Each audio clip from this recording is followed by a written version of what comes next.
नमस्कार दोस्तों, Hindi novel story explainer में आपका हार्दिक स्वागत है, जहां हर पन्ना एक नई कहानी और हर कहानी एक नया अनुभव लेकर आती है। यहां आपको सिस्टम, रोमांस और मैजिक की अनोखी कहानियां मिलेंगी। तैयार हो जाए इस शानदार सफर के लिए। अध्याय 371। फिर से मिलना। कृष को थोड़ा आश्चर्य हुआ। आखिर जीवन उसे किससे मिलवाना चाहता था? एक बॉडीगार्ड के तौर पर उसे वाकई इतने लोगों से मिलने की जरूरत नहीं थी। आखिर उसका काम तो सिर्फ जीवन की सुरक्षा सुनिश्चित करना था। जहां तक दूसरों की बात है, उसे वास्तव में इसकी परवाह नहीं थी। शायद ऐसा इसलिए था क्योंकि वह वर्तमान में एक उत्परिवर्ती था और जीवन उसे किसी से मिलवाने का इरादा रखता था। अगर ऐसा होता तो कृष निश्चित रूप से मना कर देता। वह फिलहाल किसी से भी उलझने को तैयार नहीं था, खासकर सरकार से, जब म्यूटेंट होने के मुद्दे की बात आती थी। यही वजह थी कि आज तक न तो उसने और न ही जीवन ने कभी म्यूटेंट के बारे में बात की थी। वह जो भी सोच रहा था, उसके बावजूद वह जीवन के पीछे पीछे चला गया और वे दोनों रेस्तरां में घुस गए। हमेशा की तरह रेस्तरां में काफी भीड़ थी। यहाँ भोजन करने वाले ज्यादातर लोग उच्च सामाजिक स्तर से थे। वे दोनों सीधे खिड़की के पास रखी मेज की ओर बढ़े। तभी कृष ने देखा कि वहां दो लोग बैठे थे। सिर देखकर वह बता सकता था कि यह नर और मादा है। नर के बाल मध्यम लंबाई के हरे थे, जबकि मादा के बाल मध्यम लंबाई के लाल थे। जैसे ही वे दोनों पास आए, ऐसा लगा कि उन दोनों ने उसे देख लिया है और उस ओर देख लिया है। लेकिन जैसे ही उन्होंने उस ओर देखा, कृष अचंभित रह गया। उसके हाव भाव बिल्कुल नहीं बदले, पर वह मन ही मन हैरान था। उसके सामने जो दो लोग थे, वे कोई और नहीं बल्कि करण और शर्वानी थे। कृष जानता था कि करण उस समय शर्वानी का पीछा कर रहा था, जब वह उसका अंगरक्षक था। बस इतना था कि शर्वानी का करण के साथ रिलेशनशिप में आने का कोई इरादा नहीं था। लेकिन अब वे दोनों एक साथ थे। कृष को इतना आश्चर्य नहीं होता अगर वह शर्वानी के साथ रेजी शहर में होता। आखिरकार जीवनसन परिवार यहीं था, कम से कम परिवार की मुख्य शाखा तो यहीं थी। लेकिन उसके लिए यह देखना काफी आश्चर्य की बात थी कि वह करण के साथ यहाँ थी। क्या ऐसा हो सकता है कि जिस व्यक्ति से जीवन उसे मिलवाना चाहता था, वह उसे मिल गया हो? यह एक संभावना थी। आखिरकार जब से वह इस शहर में आया है, तब से वह करण से कभी नहीं मिला था। बेशक कृष ही एकमात्र ऐसा व्यक्ति नहीं था जो आश्चर्यचकित था। करण और शर्वानी दोनों भी आश्चर्यचकित थे, क्योंकि उन्होंने कभी नहीं सोचा था कि कृष यहाँ उनसे मिलेंगे। कृष ने कुछ नहीं कहा और जीवन के पीछे पीछे आकर उन दोनों के सामने वाली सीट पर बैठ गया। वह जीवन के बगल में बैठा था। जीवन ने दोनों के चेहरे पर आए बदलाव को नोटिस किया था। इससे उसे पता चल गया था कि जो जानकारी उसे मिली थी, उसके अनुसार शर्वानी को कृष के बारे में पता था। अगर यह बात कृष के बारे में किसी भी तरह की जांच से पहले होती, तो उसे इस बात का पता ही नहीं चलता कि कृष पहले एक बॉडीगार्ड था। लेकिन जब उसने पूरी जांच की, तो चीजें बदल गईं। उसने पाया कि इस शहर में आने से पहले कृष शर्वानी का अंगरक्षक था और उसका अंगरक्षक बन गया। लेकिन एक निश्चित समय सीमा थी जब वह अंगरक्षक नहीं था, लेकिन उसे कभी भी कुछ करते नहीं देखा गया। क्या आश्चर्य है, कृष, तुम सचमुच यहाँ आए हो? और मुझे यह मत बताना कि तुम वर्तमान में मेरे भाई के अंगरक्षक हो। करण ने उत्साह से पूछा और कृष की ओर देखते हुए मुस्कुराया। राजपुर शहर में वापस आकर वह कृष को परिवार में शामिल करने के लिए बहुत कोशिश कर रहा था। हालांकि उसने कई बार कोशिश की थी, फिर भी वह अंत में असफल रहा। उसके पास कुछ भी करने के लिए नहीं था, सिवाय अनिच्छा से घर वापस जाने के। और जब वह दूसरी बार कृष को खोजने गया, तब भी उसे मना कर दिया गया। और फिर कृष अचानक शहर छोड़कर चला गया। जहां तक उसकी मंजिल का सवाल है, यह अज्ञात था। क्योंकि वह ईमानदार होने की कोशिश कर रहा था, इसलिए उसने परिवार के संबंधों का इस्तेमाल करके ये पता नहीं लगाया कि कृष कहाँ गया है। उसे विश्वास था कि अगर उन दोनों के लिए ये सब खत्म हो गया, तो वे मिल जाएंगे। ऐसा लग रहा था कि वह सही था। बस इतना था कि सिर्फ मिलने के बजाय कृष असल में पहले से ही परिवार के भीतर था, अपने भाई का अंगरक्षक होने के नाते। एम्पायर से विशेष रोमांच का आनंद लेन कृष ने जवाब में सिर्फ कंधे उचका दिए। चूंकि जीवन ने करण को उसके आने के बारे में पहले ही बता दिया था, इसलिए ये स्पष्ट था कि उसने पहले ही उसे बता दिया था कि वह उसे अपने अंगरक्षक से मिलवा रहा है। जब उसने देखा कि कृष खंडन नहीं कर रहा है, तो करण इतना उत्साहित हुआ कि उसके चेहरे पर मुस्कान फैल गई। जीवन भी ये देखकर हैरान था। करण जिस तरह से कृष से बात कर रहा था, उससे ऐसा लग रहा था जैसे वे दोनों एक दूसरे से बहुत परिचित हैं। जो जानकारी उसे मिली थी, उसमें भी उसे उन दोनों के बीच ज्यादा बातचीत नहीं मिली थी। हाँ, उसे इतना तो पता चला कि वे दोनों पहले भी मिल चुके थे, लेकिन जो जानकारी उसके पास थी, उसके हिसाब से वे दोनों दोस्त नहीं लगते थे। अरे करण, तुम कृष से बहुत परिचित लगते हो। क्या तुम मुझे बता सकते हो कि तुम दोनों की मुलाकात कहाँ हुई? जीवन ने अपनी जिज्ञासा व्यक्त की। ओह, हम दोनों की मुलाकात तब हुई थी जब क्रिश शर्वानी का बॉडीगार्ड था। जैसा कि आप जानते हैं, मैं शर्वानी से प्यार करता हूं और यही कारण था कि मैं उसका पीछा कर रहा था। हम दोनों की मुलाकात एक मॉल में हुई थी और क्रिश ने वास्तव में मुझे प्रभावित किया था। मैंने कुछ जांच की थी, तभी उसने मुझे बताया कि वह उसका बॉयफ्रेंड है। जांच के बाद ही मुझे पता चला कि वह उसका बॉडीगार्ड था और उसका युद्ध कौशल बहुत बढ़िया था। इसलिए मैंने तुरंत उसे परिवार में भर्ती करने का फैसला किया। बस बात यह थी कि उसने हर बार मुझे मना कर दिया। मेरे पास हार मानने के अलावा कोई और विकल्प नहीं था और मुझे उम्मीद थी कि मैं अगली बार सफल हो जाऊंगा। जीवन ने हाल ही में अपनी भौहें ऊपर उठाईं। उसने उम्मीद नहीं की थी कि क्रिश और करण के बीच ऐसी बातचीत होगी। उसके भाई की भी तारीफ करनी होगी। आखिरकार, भले ही उसे नहीं पता था कि क्रिश म्यूटेंट है, लेकिन उसने क्रिश के बारे में कुछ नोटिस किया था। इसमें कोई आश्चर्य की बात नहीं थी कि वह क्रिश को परिवार में शामिल करने की कोशिश कर रहा था। और अगर वह वास्तव में सफल हो जाता, तो परिवार को पता चलने के बाद कि वह वास्तव में एक उत्परिवर्ती है, उसे भारी इनाम दिया जाता। जीवन सिर्फ अपना सिर हिला सका। मन ही मन उसने सोचा कि शायद क्रिश को अपने परिवार से किसी तरह की बातचीत करनी ही थी। यह अच्छी बात थी, लेकिन जीवन समझ गया कि इसमें किसी तरह का खतरा भी शामिल था। शहर के बाहर जंगल में जो कुछ हुआ था, उससे उसे पता चला कि क्रिश वास्तव में ब्लडहाउंड भाड़े के सैनिकों के समूह को निशाना नहीं बना रहा था, बल्कि उसे म्यूटेंट निशाना बना रहे थे। यही कारण था कि उसने इस शहर में आने का फैसला किया था। इस शहर में रहने और उनके अंगरक्षक होने के कारण उसका भाड़े के सैनिकों के साथ अधिक संपर्क होगा, जिससे म्यूटेंटों से उसकी मुलाकात की संभावना बढ़ जाएगी। ठीक है, चूंकि तुम दोनों पहले भी मिल चुके हो, इसलिए मुझे तुम्हें एक दूसरे से मिलवाने की जरूरत नहीं है। खैर, चलो खाना खाते हैं और थोड़ी देर बातें करते हैं। फिर मैं क्रिश के साथ शहर से निकल जाऊंगा। जीवन ने ये शब्द कहते हुए थोड़ी दूरी पर खड़े वेटर की ओर हाथ हिलाया।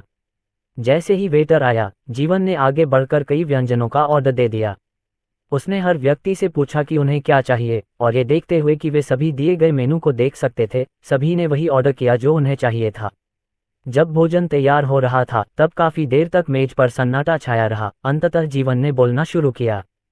तो शर्वानी, क्या तुम मुझे बता सकती हो कि क्रिश को अपना अंगरक्षक बनाकर तुमने क्या अनुभव किया? क्या वह अच्छा है? जीवन ने पूछा। जाहिर है कि वह इस सवाल को लेकर गंभीर नहीं था, क्योंकि उसने पहले ही इस बारे में जांच कर ली थी। और ये जानते हुए कि क्रिश एक उत्परिवर्ती था, उसे इस बारे में ज्यादा चिंता करने की जरूरत नहीं थी कि क्रिश उसे भाड़े के सैनिकों से बचाएगा। उसे बस एक ही बात की चिंता थी कि कहीं क्रिश म्यूटेंट को अपनी ओर आकर्षित न कर ले।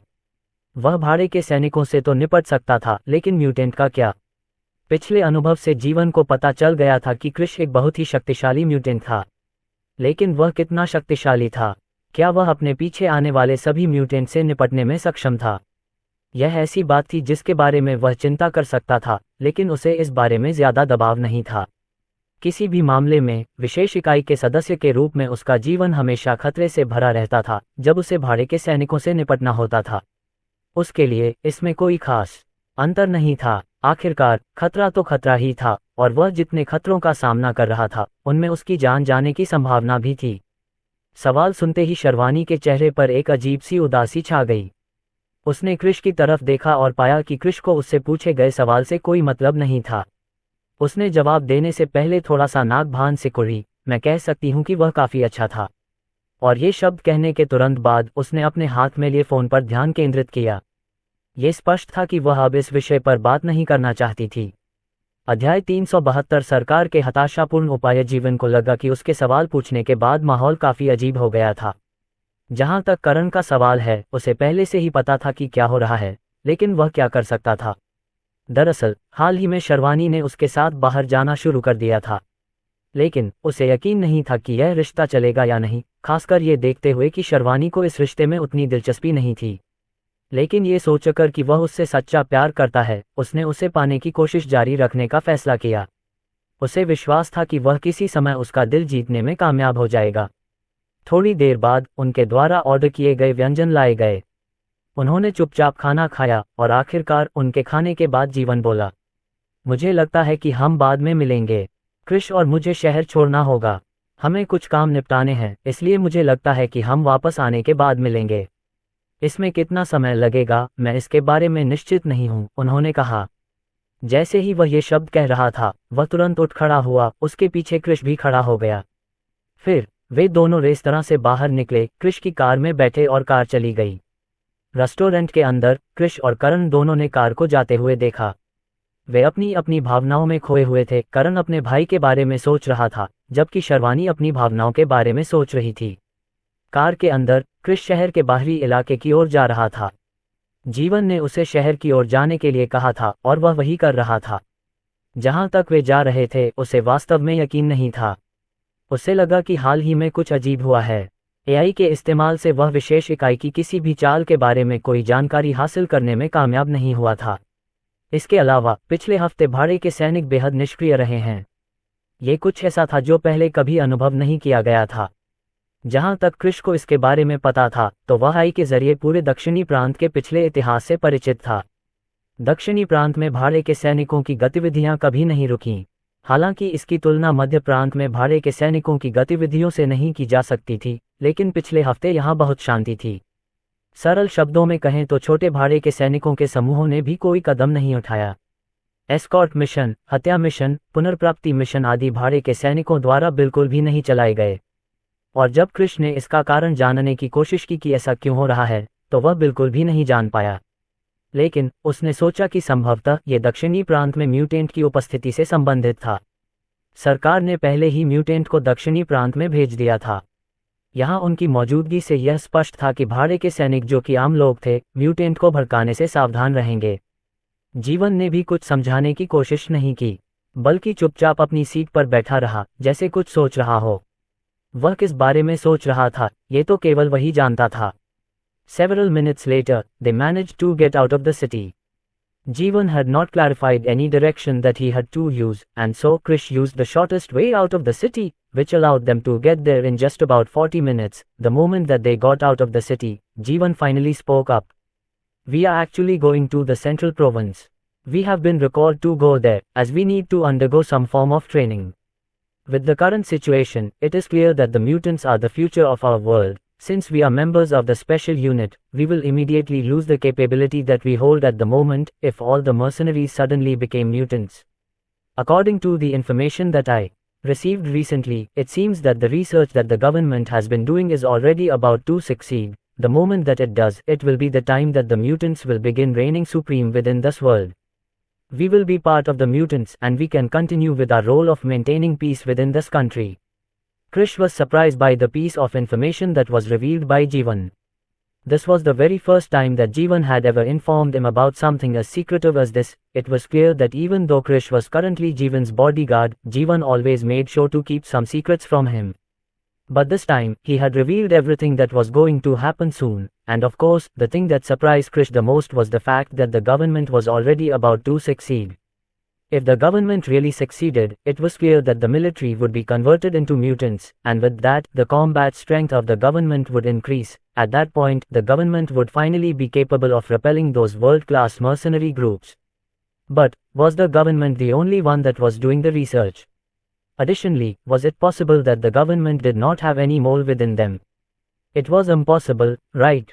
There had to be at least a single traitor or two within the government facilities that were in charge of the research at the moment, and if the mercenaries managed to complete the research and create mutants, then things would obviously get chaotic. The mercenaries did not like being restrained at all. But still, they would always enjoy the feeling of power. What kind of joy would they get if they actually managed to subdue an entire country? What if they were actually the rulers of a nation? Such a thought will obviously drive someone crazy. As long as they were craving for power, Krish did not speak at all. But he continued thinking about what Jeevan had said. And finally, he realized something. Maybe the reason why Jeevan had decided to reveal something like this was simply because Krish himself was considered as a mutant. Krish को वास्तव में नहीं पता था कि mutant कैसे बने, उन्हें जो क्षमताएं प्राप्त थीं, उन्हें प्राप्त करने के लिए क्या इस्तेमाल किया गया था। यह अभी भी एक सवाल था जिसका उत्तर उसे नहीं पता था, लेकिन फिर भी उसे विश्वास था कि वह जल्द ही इसका पता लगा लेगा। आखिरकार, वह उस प्रयोगशाला में जा रहा था जिसे उसके माता पिता ने पीछे छोड़ दिया था। क्रिश का मानना था कि जो उत्परिवर्तन हो रहा था, जिससे लोगों को क्षमताएं मिल रही थीं, वह निश्चित रूप से उसके माता पिता द्वारा किए जा रहे शोध से संबंधित था। ठीक है, आप पहले से ही एक उत्परिवर्ती हैं, इसलिए आपको इसकी आवश्यकता नहीं है। लेकिन मेरे साथ केंद्रीय प्रांत में आने के बारे में आप क्या सोचते हैं? मैं उन लोगों के पहले बैच का हिस्सा बनने जा रहा हूं जो उत्परिवर्तन से गुजरने जा रहे हैं। हमें जो जानकारी मिली है उसके अनुसार इसमें बहुत जोखिम है और अंत में मेरी मृत्यु भी हो सकती है। हमारे वरिष्ठों के अनुसार मृत्यु की संभावना बहुत अधिक है, जबकि बचने की संभावना मात्र 1% है। मैं चाहता हूं कि तुम मेरे साथ मध्य प्रांत चलो, और यदि मैं सफल नहीं हो पाया तो मैं चाहूंगा कि तुम मेरा शव वापस ले जाओ और मेरे परिवार को सूचित करो कि मैं एक मिशन पर रहते हुए मर गया। जीवन ने दृढ़ स्वर में कहा। कृष्ण ने जीवन की ओर देखा, जबकि उसके चेहरे पर पहले से ही एक छोटी सी शिकन उभर आई थी। सिर्फ 1% सफलता दर। क्या यह उन लोगों के लिए मौत की सजा जैसा कुछ नहीं था जो उत्परिवर्तन से गुजरेंगे? जितना ज्यादा वह इस बारे में सोचता उतना ही ज्यादा उसे लगता कि वह ऐसा नहीं होने दे सकता। फिलहाल वह जीवन का अंगरक्षक था, और इसी वजह से उसे जीवन की सुरक्षा सुनिश्चित करनी थी। ये देखते हुए कि 3 महीने अभी खत्म नहीं हुए थे, भले ही जीवन खुद को मारना चाहता हो, कृष जाहिर तौर पर ऐसा नहीं होने देगा। और अब इस उत्परिवर्तन के लिए कृष के पास जीवन को इससे गुजरने की अनुमति देने की योजना नहीं थी। एम्पायर पर विशेष सामग्री पढ़ें। चाहे वह कितना भी स्वार्थी क्यों न हो, कम से कम वह एक जीवन बचाने की कोशिश कर रहा था। जहां तक सरकार का सवाल है, जो वर्तमान में म्यूटेंट को पाने के लिए बेताब थी, उसे इसकी बिल्कुल भी परवाह नहीं थी। किसी भी मामले में अगर चीजें और अधिक जटिल हो जाती हैं तो वह जून को रिहा करने से पहले 3 महीने के लिए बंद करने का कोई रास्ता खोज सकता है। क्या तुम्हें यकीन है कि कोई और विकल्प नहीं है? 99% मौत की संभावना मौत की लगभग गारंटी है। कृष्ण ने पूछा, ये जानते हुए भी कि कोई विकल्प नहीं है। वास्तव में मुझे हाल ही में बताया गया कि भाड़े के सैनिक सफल होने वाले हैं। यह ऐसी बात है जिसने सरकार को हताश कर दिया है। वह सफल होने वाली पहली सरकार बनना चाहती है। आखिरकार अगर हमें बड़ी संख्या में म्यूटेंट मिल जाएं, तो हम आसानी से भाड़े के सैनिकों को खत्म कर सकते हैं। लेकिन अगर भाड़े के सैनिकों को म्यूटेंट पहले मिल जाएं, तो हम ही खत्म हो जाएंगे। इसे ऐसा मत समझो कि हमें ऐसा करने का आदेश दिया गया था। हमारे वरिष्ठ अधिकारी जानते हैं कि इसमें जोखिम बहुत है, और यही कारण है कि उन्होंने हमें विकल्प दिए, और मैंने इसे करने का फैसला किया। ये शब्द कहते हुए जीवन ने अपना सिर हिलाया। जिस तरह से वह बोल रहा था, उससे कृष आसानी से समझ गया कि जीवन मरना नहीं चाहता था। लेकिन ऐसा होना तो तय था। कौन मरना चाहेगा? जो मरना चाहते थे, अगर उन्हें बताया जाए कि वे मरने वाले हैं और उनकी मृत्यु अनिश्चित है, तो वे डर जाएंगे जब तक कि उन्होंने अपनी आत्मा सहित सब कुछ खो न दिया हो। जहां तक जीवन की बात है, वह सिर्फ देशभक्त था। यही वजह थी कि वह अपने देश के लिए मरने को तैयार था। लेकिन अगर कृष से भी यही करने को कहा जाता तो उसे यकीन नहीं था कि वह ऐसा कर पाएगा। ठीक है, तो कृष ने बोलना शुरू किया, तभी अचानक उसे बीच में रोक दिया गया। टकराना। अध्याय 373 उत्परिवर्ती फिर से टकराना। यह इतना अचानक हुआ कि जीवन को ऐसी किसी घटना की उम्मीद नहीं थी। इस समय इस सड़क पर, जहां उस समय बहुत अधिक गाड़ियां नहीं थीं, अचानक कोई चीज उनके सामने आकर गिरी। ये देखते हुए कि गाड़ी कृष चला रहा था, उसने तुरंत ही प्रतिक्रिया व्यक्त की। विस्फोट होने से ठीक पहले कृष को खतरा महसूस हुआ और उसने तुरंत कार के ब्रेक लगा दिए। चीख। कार के टायरों ने सड़क को खरोंच दिया, लेकिन कृष स्थिति को नियंत्रित करने में सफल रहे और कार को पलटने से बचाते हुए उसे रोकने में सफल रहे। कार के रुकने के बाद ही वे दोनों देख पाए कि सड़क के बीच में क्या पड़ा है।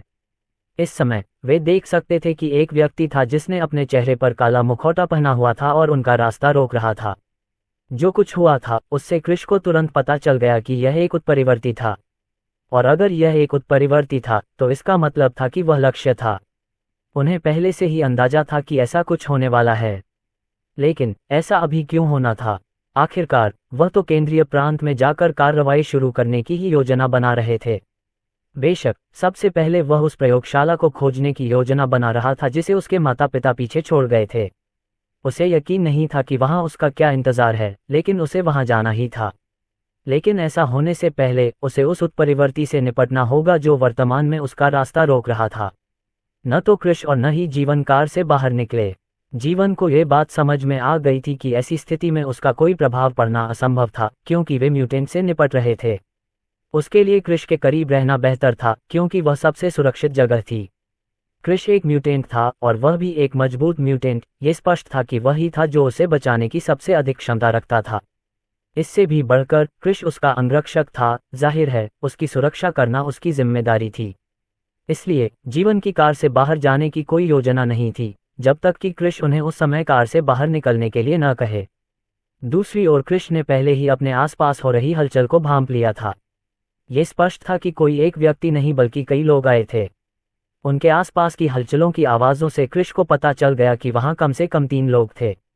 जो व्यक्ति पहले से ही उनके हिस्से को रोक रहा था, उसे जोड़ने पर कुल 4 लोग हो गए।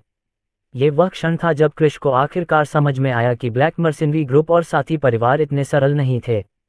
इतने सारे म्यूटेंट होने के बावजूद, और ये देखते हुए कि हर बार आने वाले म्यूटेंट पिछले वाले से ज्यादा शक्तिशाली होंगे, ये स्पष्ट था कि वे दुर्जय थे। इससे क्रिश का यह विश्वास तुरंत बढ़ गया कि इस दुनिया में म्यूटेंट्स की उपस्थिति में उसके माता पिता का ही हाथ है। जहां तक उसके माता पिता के बारे में जानकारी बदलने की बात है, क्रिश का भी मानना था कि इसका संबंध उन 2 शक्तियों से हो सकता है। अन्यथा वे इस तथ्य को छिपाने की कोशिश क्यों करेंगे कि उसके माता पिता वैज्ञानिक थे, न कि केवल अपने द्वारा किए गए अपराधों को छिपाने की कोशिश। जैसा कि क्रिश ने अनुमान लगाया था, थोड़ी देर बाद सड़क के किनारे जंगल से 3 और लोग निकले। एक तरफ से एक हृष्ट-पुष्ट व्यक्ति आया, दूसरी तरफ से एक पुरुष और एक महिला आई। दोनों का शरीर मध्यम दर्जे का था, लेकिन एक बात जो सभी लोगों में समान थी वह ये थी कि उनके चेहरे ढके हुए थे, जिससे ये पहचान पाना असंभव था कि वे कौन थे। फिर भी जिस तरह से वे हत्या का इरादा जता रहे थे, उससे ये स्पष्ट था कि वे हत्या करने आए थे, और हत्या के इरादे का लक्ष्य कोई और नहीं बल्कि क्रिश था। क्रिश कार के अंदर ही रहा और 4 लोगों में से किसी ने भी कोई हरकत नहीं की। लगभग 2 मिनट बाद ही क्रिश को यकीन हो गया कि आसपास कोई और म्यूटेंट नहीं छिपा है। 4 की बात करें तो ऐसा लग रहा था कि वे पहले से ही अधीर होकर प्रतीक्षा कर रहे थे। तुरंत ही वह मांसल शरीर वाला आदमी उनके पास आने लगा। खैर, उनमें से 2 लोग ऐसे थे जो हटे कट्टे थे, जिनमें वह व्यक्ति भी शामिल था जो पहले उतरा था और उनका रास्ता रोक रहा था। लेकिन जो उनकी ओर बढ़ रहा था वह जंगल से निकला हुआ था। उस आदमी को देखकर जो उसकी ओर आ रहा था, क्रिश की जिज्ञासा बढ़ गई। इस आदमी में ऐसी कौन सी क्षमता है? पहले व्यक्ति के लिए जो दिखाई दिया, ऐसा लगा कि उसके पास एक ऐसी क्षमता है जो उसे ऊंची छलांग लगाने की अनुमति देती है, या शायद एक ऐसी क्षमता भी जो उसे उड़ने की अनुमति देती है। फिर भी क्रिश ने उस पर ज्यादा ध्यान नहीं दिया, ये सोचकर कि कोई ऐसा व्यक्ति था जिससे निपटना था। अरे बदमाश, हम पहले से ही जानते हैं कि तुम एक उत्परिवर्ती हो। हमने तुम्हें 2 मिनट इंतजार करके मौका दिया था, लेकिन तुमने इसका फायदा नहीं उठाया। ऐसा लगता है कि वह बिना हमें बताए मरना चाहता है कि तुम्हारे पास क्या क्षमता है। जैसे ही वह मांसल आदमी कार के सामने आया, उसने तुरंत ये शब्द कहे। क्रिश अपनी भौहें थोड़ी ऊपर उठाए बिना नहीं रह सका। लोगों के इस समूह ने कार्रवाई क्यों नहीं की, इसका कारण सिर्फ ये था कि वे उसे कार्रवाई करते देखना चाहते थे। खैर, यह नई बात थी। क्रिश ने जवाब में कुछ नहीं कहा, बल्कि कार का दरवाज़ा खोला और बाहर निकलने के लिए तैयार हो गया। लेकिन कार से बाहर निकलने से पहले उसने जीवन की तरफ देखा और उससे कहा, बस अंदर ही रहना, चाहे कुछ भी हो, बाहर मत आना। जीवन, जो अभी अभी दरवाजे के हैंडल पर हाथ रखकर उसे खोलने के लिए तैयार हुआ था, एकदम से ठिठक गया। क्रिश चाहता था कि वह अंदर ही रहे, लेकिन क्या होगा अगर कार पिछली बार की तरह कुचल दी गई? क्या वह यहाँ अंदर नहीं कुचला जाएगा? जीवन कुछ कहना चाहता था, लेकिन अंत में उसने ऐसा न करने का फैसला किया। उसने क्रिश पर भरोसा करने का फैसला किया। इस दौरान उसे यह बात साफ तौर पर पता थी कि क्रिश के मन में उसके प्रति कोई गलत इरादा नहीं है। चूंकि मामला ऐसा ही था, इसलिए शायद यही इस समय सबसे अच्छा निर्णय था। उसे बस कार के अंदर ही रहना होगा और क्रिश को मामले को संभालने देना होगा। जिस बात ने उसके आत्मविश्वास को बढ़ाया वह ये थी कि क्रिश बिल्कुल भी तनावग्रस्त नहीं लग रहा था। शायद यह ऐसी बात थी जिससे वह निपटने में सक्षम था। आज तक जीवन को नहीं पता था कि क्रिश कितना ताकतवर है। इससे पहले की लड़ाइयाँ काफ़ी जल्दी खत्म हो जाती थीं, जिससे पता चलता था कि क्रिश को पूरी ताकत से लड़ने की ज़रूरत नहीं थी, क्योंकि उसे उसी क्षमता का कोई प्रतिद्वंद्वी नहीं मिला था। जीवन का मानना था कि 4 लोगों का ये समूह निश्चित रूप से पिछले समूह से ज़्यादा ताकतवर था। वह मूर्ख नहीं था, वह पहले से ही समझ गया था कि चूंकि एक समूह था जो क्रिश को निशाना बना रहा था, तो ये समूह जो हमला करने आया था, जाहिर है उसी समूह से था। उस समूह के लिए 3 लोगों को भेजना असंभव था जो मारे गए, केवल 4 लोगों को भेजना जो अन्य 3 के समान लड़ाकू ताकत के थे। इन 4 को पिछले 3 से कम एक छोटे अंतर से मजबूत होना था, है ना? जिस क्षण क्रिश ने जीवन को निर्देश दिए, वह तुरंत कार से बाहर निकल गया।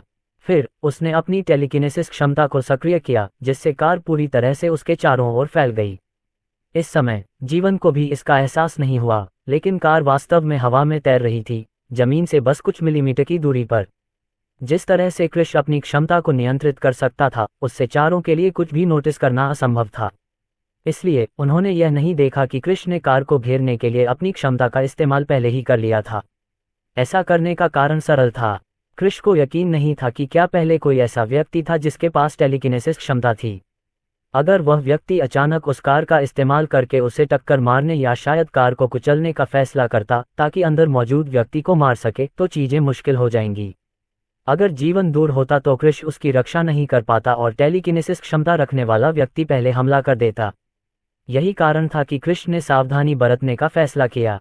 ठीक है, मैं तुम्हें एक और मौका देता हूँ। मैं तुम्हें पहले हमला करने का मौका देता हूँ। अपनी जो भी क्षमता है उसका इस्तेमाल करो और मुझ पर हमला करो। लेकिन ये सिर्फ एक ही मौका है। हमला करने के बाद मैं तुम्हें नष्ट कर दूंगा। उस मोटे आदमी ने पूरे आत्मविश्वास से कहा। साम्राज्य के साथ जुड़े रहे ये शब्द कहने के तुरंत बाद वह वहीं खड़ा हो गया। उसकी दोनों बाहें छाती के सामने क्रॉस करके खड़ी थीं। वह क्रिश को देख रहा था, उसकी आंखों में उत्सुकता साफ दिख रही थी। लेकिन उसके अलावा वहां उपहास भी था। वह आदमी इंतजार करता रहा और 1 मिनट से ज्यादा समय बीत गया, लेकिन उसे ऐसा बिल्कुल भी नहीं लगा कि उस पर हमला हो रहा है। बेशक वह सिर्फ क्रिश द्वारा उस पर शारीरिक हमला किए जाने की आशंका नहीं कर रहा था, क्योंकि आज तक उन्हें क्रिश की क्षमताओं के बारे में पता नहीं था। चूंकि क्रिश शारीरिक रूप से हमला नहीं कर रहा था, इसलिए उसे टेलीकिनेसिस जैसी किसी चीज का अंदेशा था, या शायद उसके शरीर के अंदर कुछ हलचल होने वाली थी। लेकिन इस समय तक उसे जरा भी असहजता महसूस नहीं हुई थी। लानत है, अगर तुम मर गए तो अपने अगले जन्म में तुम्हें कभी यह नहीं कहना चाहिए कि तुम्हें कभी लड़ने का मौका नहीं दिया गया, उस मोटे आदमी ने कहा और फिर तुरंत क्रिश पर हमला कर दिया। अध्याय 374 बंधक को रिहा करो। उस भारी भरकम आदमी द्वारा उस पर किए गए हमले के बावजूद क्रिश बिल्कुल भी हिलता हुआ नहीं दिखाई दिया। इससे ये पता चलता है कि क्रिश ने हिलने का बिल्कुल भी इरादा नहीं किया था। जबकि दूसरे लोगों को लगा कि शायद क्रिश उस डर की वजह से बेहोश हो गया है, लेकिन उस मोटे आदमी को ऐसा नहीं लगा। इसके बजाय उसे लगा कि क्रिश उसे इस दौरान पूरी तरह से अनदेखा करके उसे नीचा दिखा रहा है। जैसे ही उसने ये सोचा, उसके दिल में जो गुस्सा था वह और भी बढ़ गया। साथ ही उसने सोचा कि वह इस आदमी को इस हद तक नष्ट कर देगा कि उसे जानने वाले किसी भी व्यक्ति के लिए उसे पहचान पाना मुश्किल हो जाएगा। लेकिन जैसे ही वह क्रिश के चेहरे पर मुक्का मारने वाला था, उसे अचानक लगा कि उसका पूरा शरीर जम गया है। फिर अगले ही पल उसका शरीर अविश्वसनीय गति से पीछे की ओर उछला। भारी भरकम आदमी को पता ही नहीं चला कि क्या हुआ था। उसे केवल इतना एहसास हुआ कि वह हमला नहीं कर रहा था, बल्कि वह हवा में था और जमीन की ओर गिर रहा था। वह पूरी तरह से हैरान था, लेकिन इससे पहले कि वह कुछ समझ पाता, वह लगभग जमीन पर गिरने ही वाला था। लेकिन उसी समय एक हाथ आगे बढ़ा और उसे पकड़ लिया। टकराना। हवा में उछले हुए आदमी को पकड़ने वाले दूसरे भारी भरकम आदमी के नीचे की जमीन अचानक ढह गई।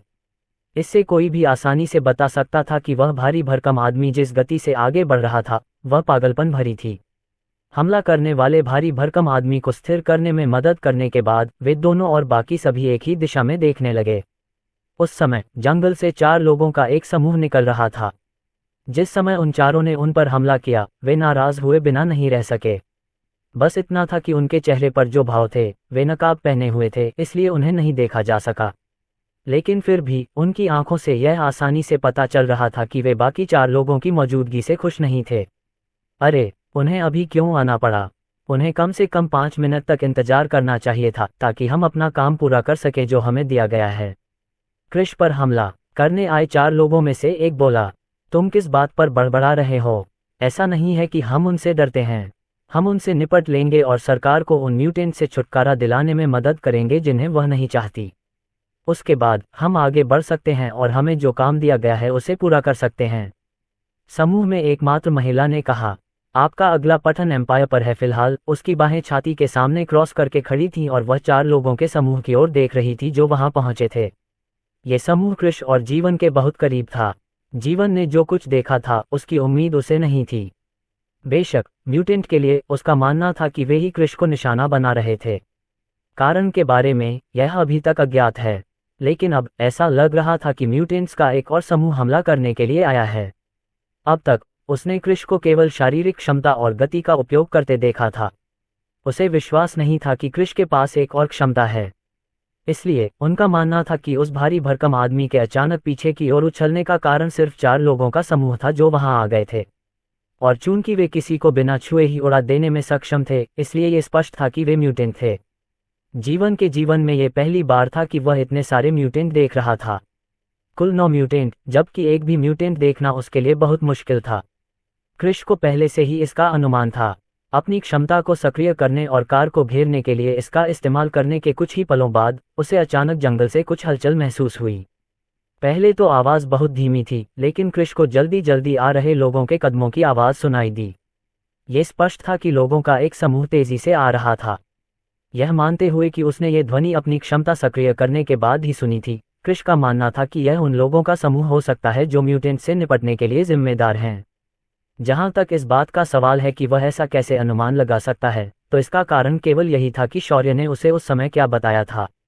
शौर्य ने उससे कहा था कि वह अब वहां नहीं रह सकता, क्योंकि वहां रहना खतरनाक हो सकता है। इसका मतलब ये हुआ कि म्यूटेंट को ट्रैक करने के लिए एक तरीका था, लेकिन ये तभी संभव हो सकता था जब कोई व्यक्ति अपनी क्षमता का इस्तेमाल करे। शौर्य काफी समय से एक साधारण जीवन जी रहा था। आखिरकार उसने इस तथ्य को उजागर किया कि वह वास्तव में एक उत्परिवर्ती था, लेकिन खुद को उजागर करने से पहले उसे कभी नहीं पाया गया था। और इस तथ्य को उजागर करने के बाद कि वह एक उत्परिवर्ती था, उसने फारू को छोड़ दिया और कभी वापस नहीं आया। ये कुछ ऐसा था जिसे कृष्ण ने जंगल से बाहर आने के बाद ही महसूस किया था, जब उसने टेलीकिनेसिस क्षमता को आजमाया था, जो उन्नति की गोली लेने के बाद बेहतर हो गई थी। खैर, ये जानकर बहुत आश्चर्य हुआ कि दक्षिणी प्रांत में घूमने वाला सिर्फ एक म्यूटेंट नहीं है, बल्कि 4 म्यूटेंट हैं।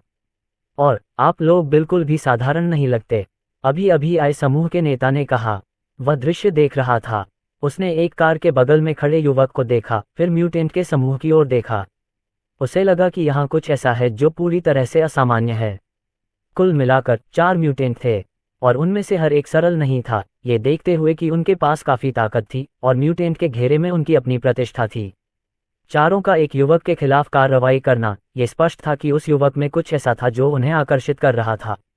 ये स्पष्ट था कि चारों एक ही टीम से थे, जो दर्शाता है कि वे प्रतिस्पर्धा नहीं कर रहे थे। आखिर यह युवक ऐसा कौन सा रहस्य छिपा रहा था, जिसे हासिल करने के लिए 4 म्यूटेंट को एक साथ काम करना होगा? या क्या ये संभव था कि यह युवक एक म्यूटेंट था? यह अफसोस की बात थी कि उनके पास जो उपकरण थे, वे केवल उस क्षेत्र का पता लगा सकते थे जहां म्यूटेंट थे, लेकिन ये सीधे तौर पर यह नहीं बता सकता था कि म्यूटेंट कौन था। इससे ये पता चलता है कि उन्हें तब तक इंतजार करना होगा जब तक कि वे म्यूटेंट को कार्रवाई करते हुए न देख लें, उसके बाद ही वे जान पाएंगे कि वह कौन था। लेकिन अचानक उस आदमी ने आंखें मूंद लीं और कार की ओर देखने लगा, जो उस युवक से थोड़ी ही दूरी पर खड़ी थी, जो पूरे समूह के बीच में खड़ा था। हालांकि उसे पहचान पाना आसान नहीं था, फिर भी वह देख पाया था। वह देख सकता था कि जमीन पर पड़ी कार की परछाई में एक छोटा सा गैप था। यह इतना छोटा था कि इसे नोटिस करना मुश्किल था, लेकिन यह वहां था।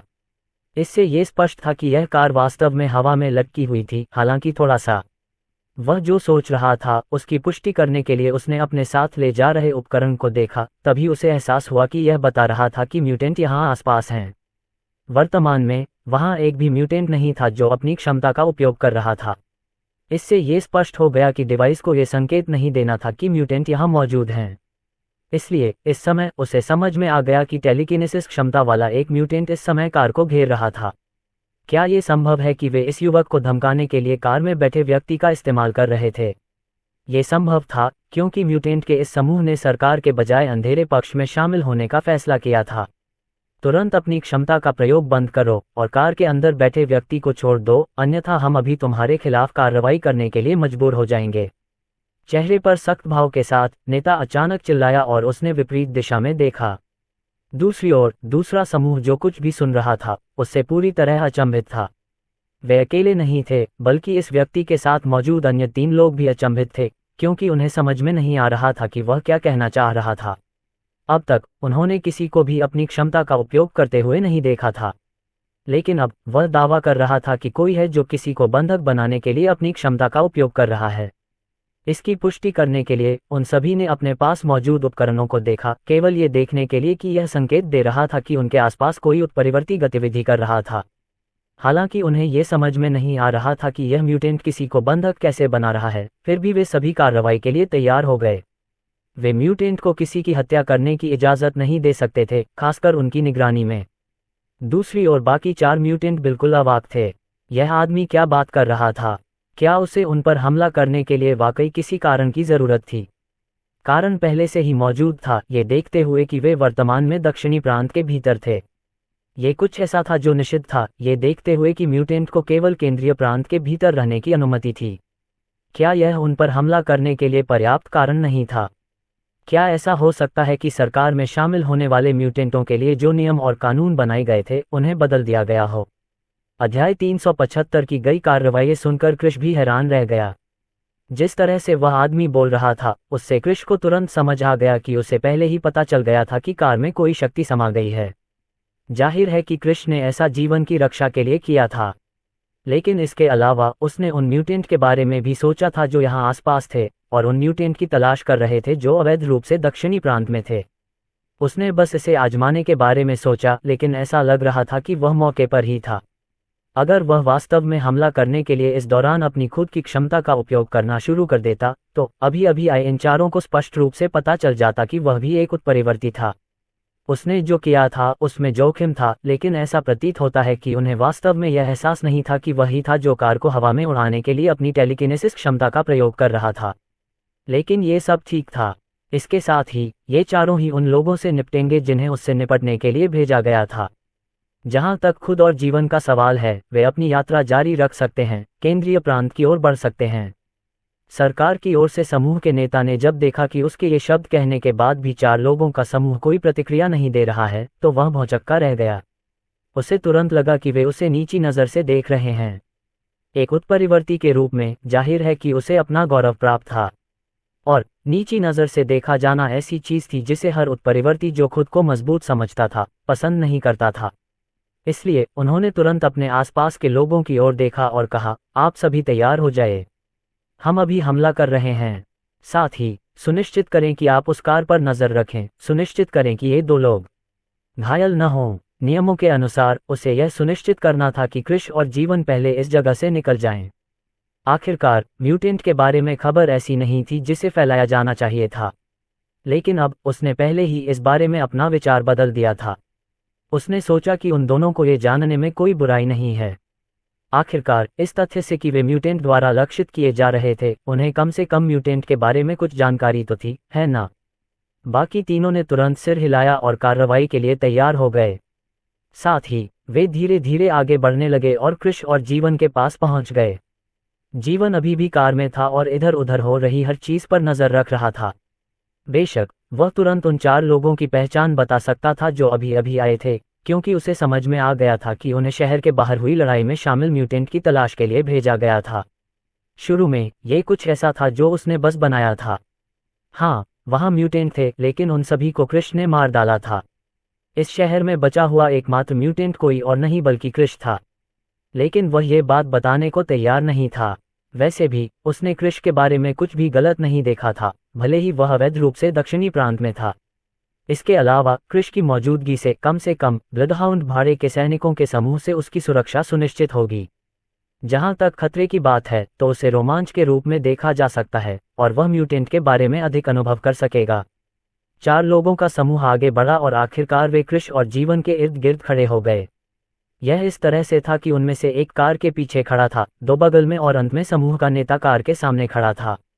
चूंकि कृष जीवन की सुरक्षा सुनिश्चित करने के लिए कार से ज्यादा दूर नहीं गया था, इसलिए वह स्पष्टतः 4 लोगों के समूह के बीच में था।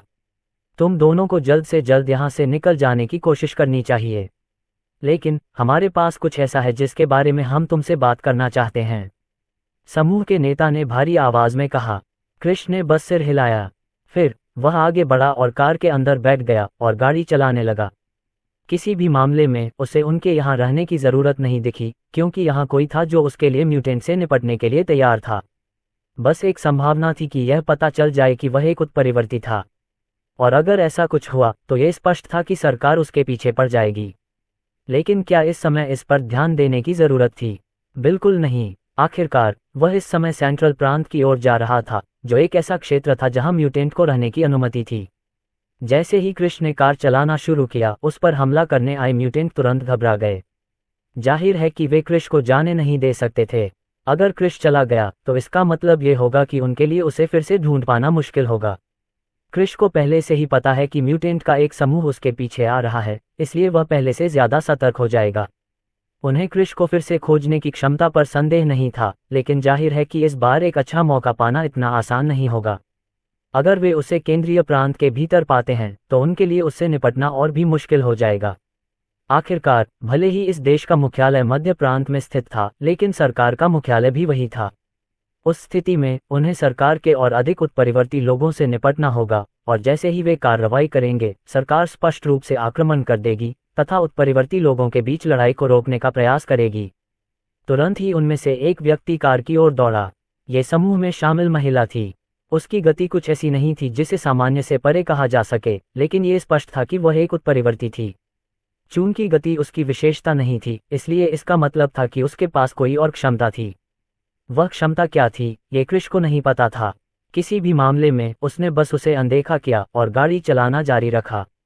4 अंगरक्षकों के साथ उसे व्यक्तिगत रूप से कार्रवाई करने की क्या जरूरत थी। और जैसे ही क्रिश ने ये सोचा, उन 4 लोगों में से एक, जो शुरू में उसकी कार को घेरे हुए थे, तुरंत आगे बढ़ा और उस महिला को रोक लिया। मुझे खेद है, लेकिन आपका प्रतिद्वंद्वी मैं ही हूँ, उस आदमी ने धीमी आवाज में कहा। जाहिर है, महिला का अपने सामने मौजूद इस आदमी से निपटने का कोई इरादा नहीं था। उसके पास दूसरी चीजें थीं जो सरकार के एक उत्परिवर्ती से निपटने की तुलना में ज्यादा महत्वपूर्ण मानी जाती थीं। वैसे, अगर वे सरकार की ओर से किसी उत्परिवर्ती से निपटते तो उन्हें इनाम मिलता। अगर वे उन्हें मार पाते तो और भी बेहतर होता, क्योंकि इससे सरकार की शक्ति कम हो जाती। लेकिन अभी क्रिश को ज्यादा महत्वपूर्ण माना जा रहा था, सिर्फ इसलिए कि उसका इनाम सरकार की ओर से म्यूटेंट को मारने के इनाम से कहीं ज्यादा था। इतना ही नहीं, जब उन्हें मिशन दिया जा रहा था तो उन्हें सख्ती से बताया गया था कि उन्हें ये सुनिश्चित करना है कि वे वापस न लौटें जब तक कि वे क्रिश को न मार दें। जब उनके वरिष्ठ अधिकारी ने उन्हें ये शब्द बताए तो वे कितने गंभीर थे, इससे ये स्पष्ट था कि यह ऐसा कुछ नहीं था जिसमें वे असफल होने का जोखिम उठा सकते थे। आपका अगला लेख एम्पायर पर है। जैसे ही उसने ये सोचा, उसने तुरंत अपनी क्षमता सक्रिय कर दी। अगले ही पल अचानक उसके उठे हुए हाथ से आग की एक धार फूट पड़ी। उसके हाथ से निकल रही आग की धार से निकलने वाली गर्मी बहुत तेज थी। अगर कोई व्यक्ति कुछ समय तक उसके संपर्क में रहे तो वह आसानी से जलकर राख हो सकता था, लेकिन जैसे ही आग उसके सामने खड़े आदमी के संपर्क में आने वाली थी, उनके नीचे की जमीन अचानक हिलने लगी। फिर अविश्वसनीय गति से एक धरती का खंभा अचानक जमीन से ऊपर उठा, जिसने आग को रोक दिया। ठीक है, मैंने कभी नहीं सोचा था कि आपके पास वास्तव में आग लगाने की क्षमता है।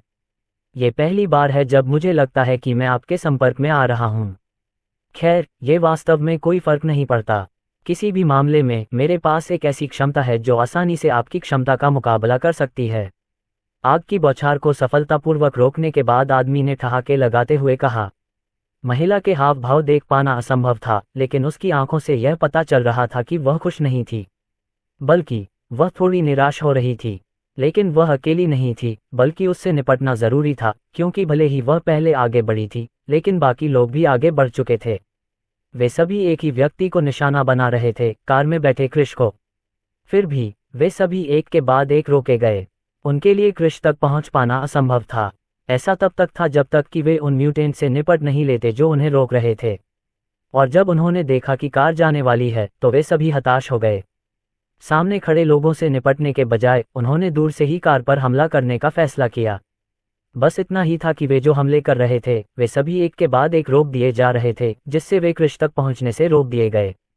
और इसके साथ ही क्रिश और जीवन उन म्यूटेंट की गुस्से भरी निगाहों के सामने से निकल गए जो उन पर हमला करने आए थे। अध्याय 376 म्यूटेंट के पीछे रहस्य। क्रिश और जीवन को नहीं पता था कि उनके जाने के बाद क्या हुआ। फिर भी वे दोनों आगे बढ़े और एयरपोर्ट पहुंच गए।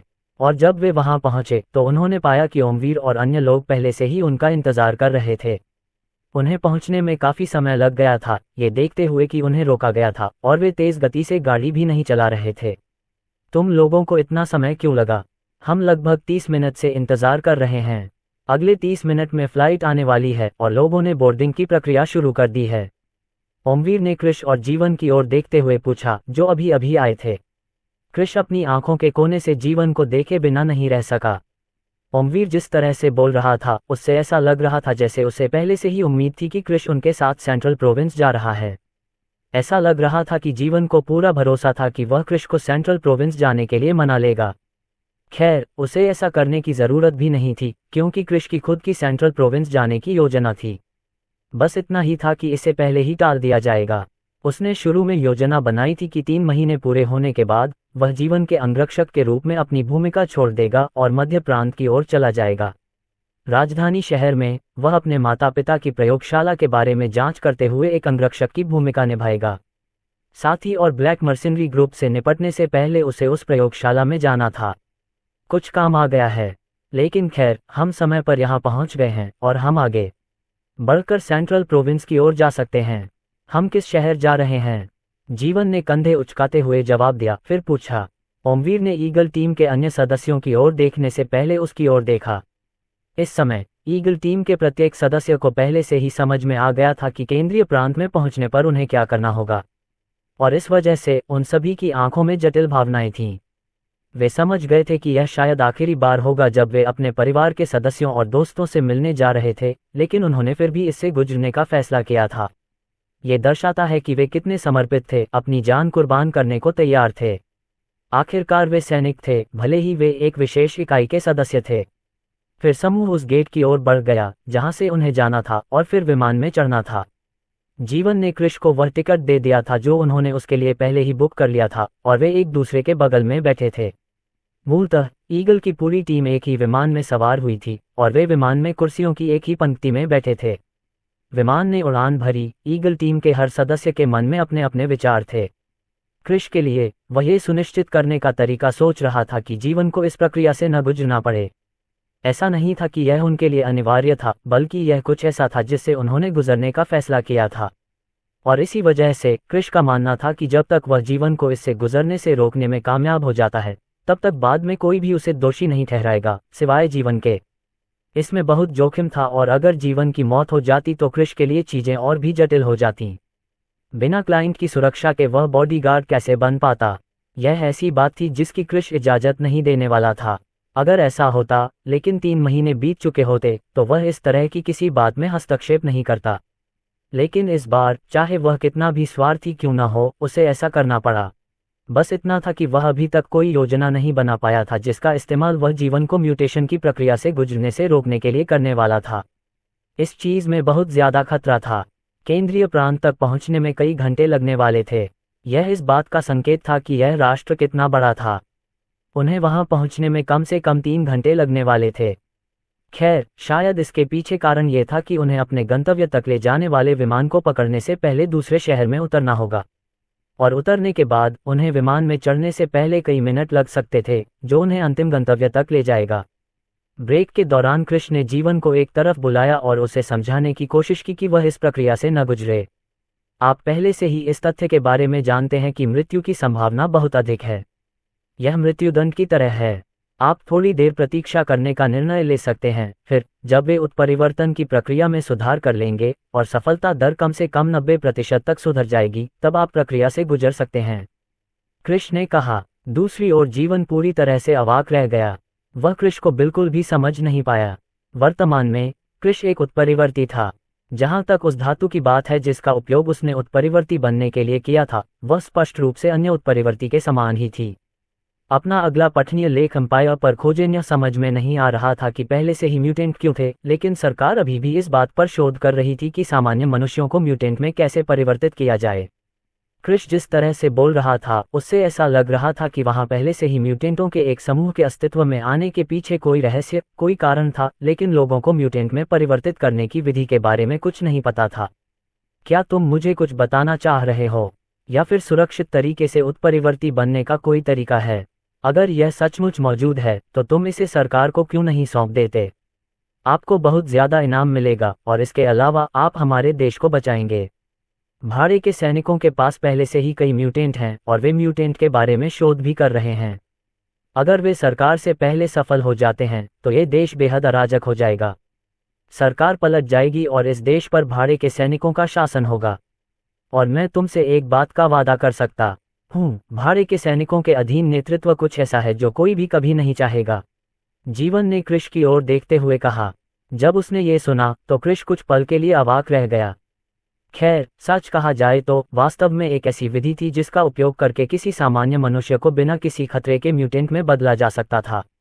बेशक ये कुछ ऐसा था जो जागृति की गोली से संबंधित था, लेकिन ऐसा नहीं था कि वह जागृति की गोली को यूं ही सौंप सकता था, ये देखते हुए कि उस समय उसके पास खुद एक भी गोली नहीं थी।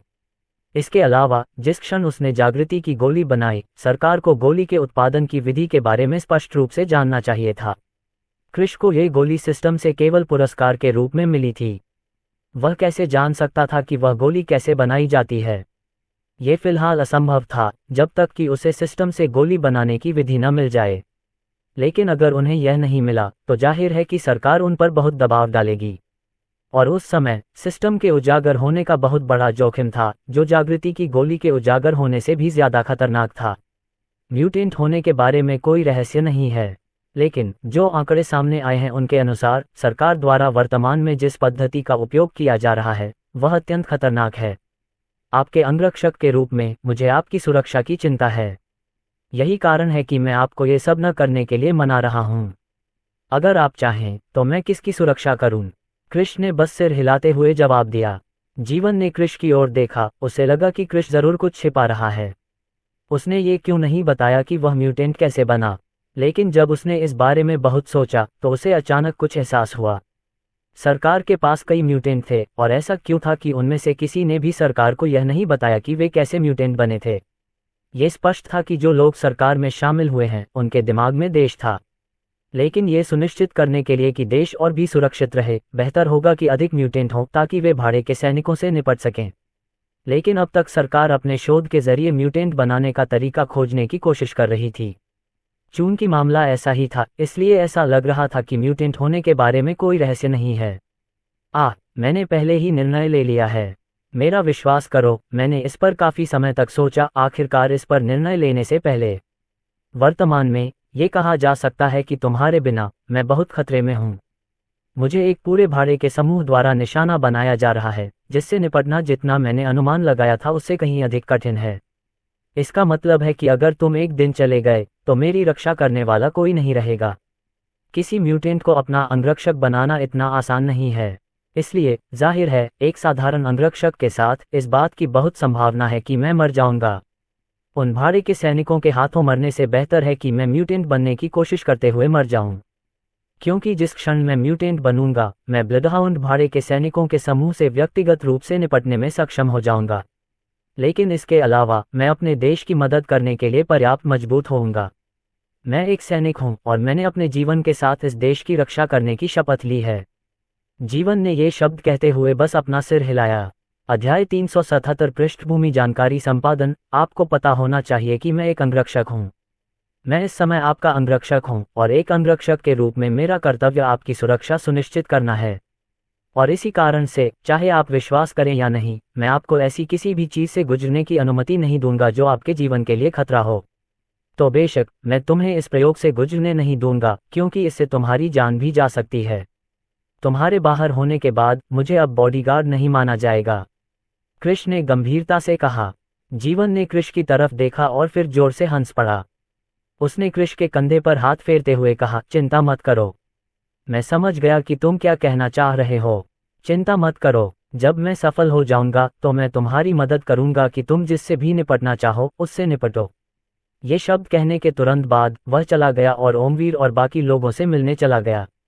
दूसरी ओर क्रिश उसे जाते हुए सिर्फ अवाक होकर देखता रह गया। ऐसा लग रहा था कि उस आदमी को लगा कि वह सिर्फ इसलिए ये शब्द कह रहा है क्योंकि उसे परवाह है। खैर, ये सच था कि उसे परवाह थी, लेकिन वह जीवन को प्रयोग से गुजरने की अनुमति नहीं देने के बारे में गंभीर था। हाँ, यह एक प्रयोग था, परिवर्तन नहीं। इतनी कम सफलता दर के साथ ये स्पष्ट था कि जितने अधिक लोगों का परीक्षण किया गया, त्रुटियों को ठीक करने की संभावना उतनी ही अधिक थी। लेकिन फिर भी क्रिश का ऐसा कुछ भी होने देने का इरादा नहीं था। वे आगे बढ़कर बाकी सभी सैनिकों का इस्तेमाल कर सकते थे, लेकिन उनके लिए जीवन का इस्तेमाल करना असंभव था। जीवन फिलहाल उनकी सुरक्षा में था, और ऐसा 3 महीने के अंत तक होने वाला था। अगली उड़ान 30 मिनट बाद थी, और 1 घंटे से ज्यादा समय के बाद वे आखिरकार मध्य प्रांत में पहुंच गए। मध्य प्रांत दक्षिणी प्रांत से बिल्कुल अलग था। पूरे मध्य प्रांत में केवल 5 शहर थे, और वे सभी प्रथम श्रेणी के शहर थे। इनमें मेयो, जुटा, अबोल, मोसा और अंत में रूटा शामिल थे। अबोल राजधानी शहर था और यह अन्य 4 शहरों के बीच स्थित था। पांचों शहरों की व्यवस्था इस तरह से की गई थी कि वे लगभग 4 वर्ग बनाते थे, लेकिन हर वर्ग के किनारों को तोड़कर बीच में एक और वर्ग बनाया गया था। बीच का वर्ग बाकी 4 वर्गों से बड़ा था। सरल शब्दों में कहें तो राजधानी शहर अपने आसपास के सभी 4 शहरों की सीमा से लगा हुआ था। यही कारण था कि यह इस देश का सबसे विकसित शहर था, और इसकी स्थिति के कारण इस देश की अधिकांश गतिविधियां इसी शहर पर केंद्रित थीं। अब क्रिश और ईगल टीम जुटा शहर में उतर चुके थे। ये शहर राजधानी शहर के उत्तर पूर्वी हिस्से में स्थित था। अन्य शहरों की अवस्थिति इस प्रकार थी कि रूटा उत्तर पश्चिमी भाग में स्थित था, मायो दक्षिण पश्चिमी भाग में तथा अंत में मोसा दक्षिण पूर्वी भाग में स्थित था। हमें म्यूटेंट में बदलने के लिए जो सुविधा उपलब्ध कराई जाएगी वह इसी शहर में स्थित है। जहां तक सही स्थिति का सवाल है, हमें खुद भी नहीं पता। हमें जल्द ही वहां ले जाया जाएगा, जीवन ने क्रिश के बगल में खड़े होकर कहा। फिलहाल वे एक कार का इंतजार कर रहे थे जो उन्हें होटल ले जाने वाली थी। वे एयरपोर्ट पर पहुंचे, एक टैक्सी ली जो उन्हें एयरपोर्ट से बाहर ले गई और उन्हें एक रेस्टोरेंट में ले गई। वे यहां आराम कर रहे थे और कार के आने का इंतजार कर रहे थे। फिलहाल क्रिश और जीवन बालकनी पर खड़े होकर रेस्टोरेंट के पीछे बने बगीचे की ओर देख रहे थे। ये काफी खूबसूरत था, जिसकी उम्मीद इतने बड़े शहर में नहीं की जा सकती थी।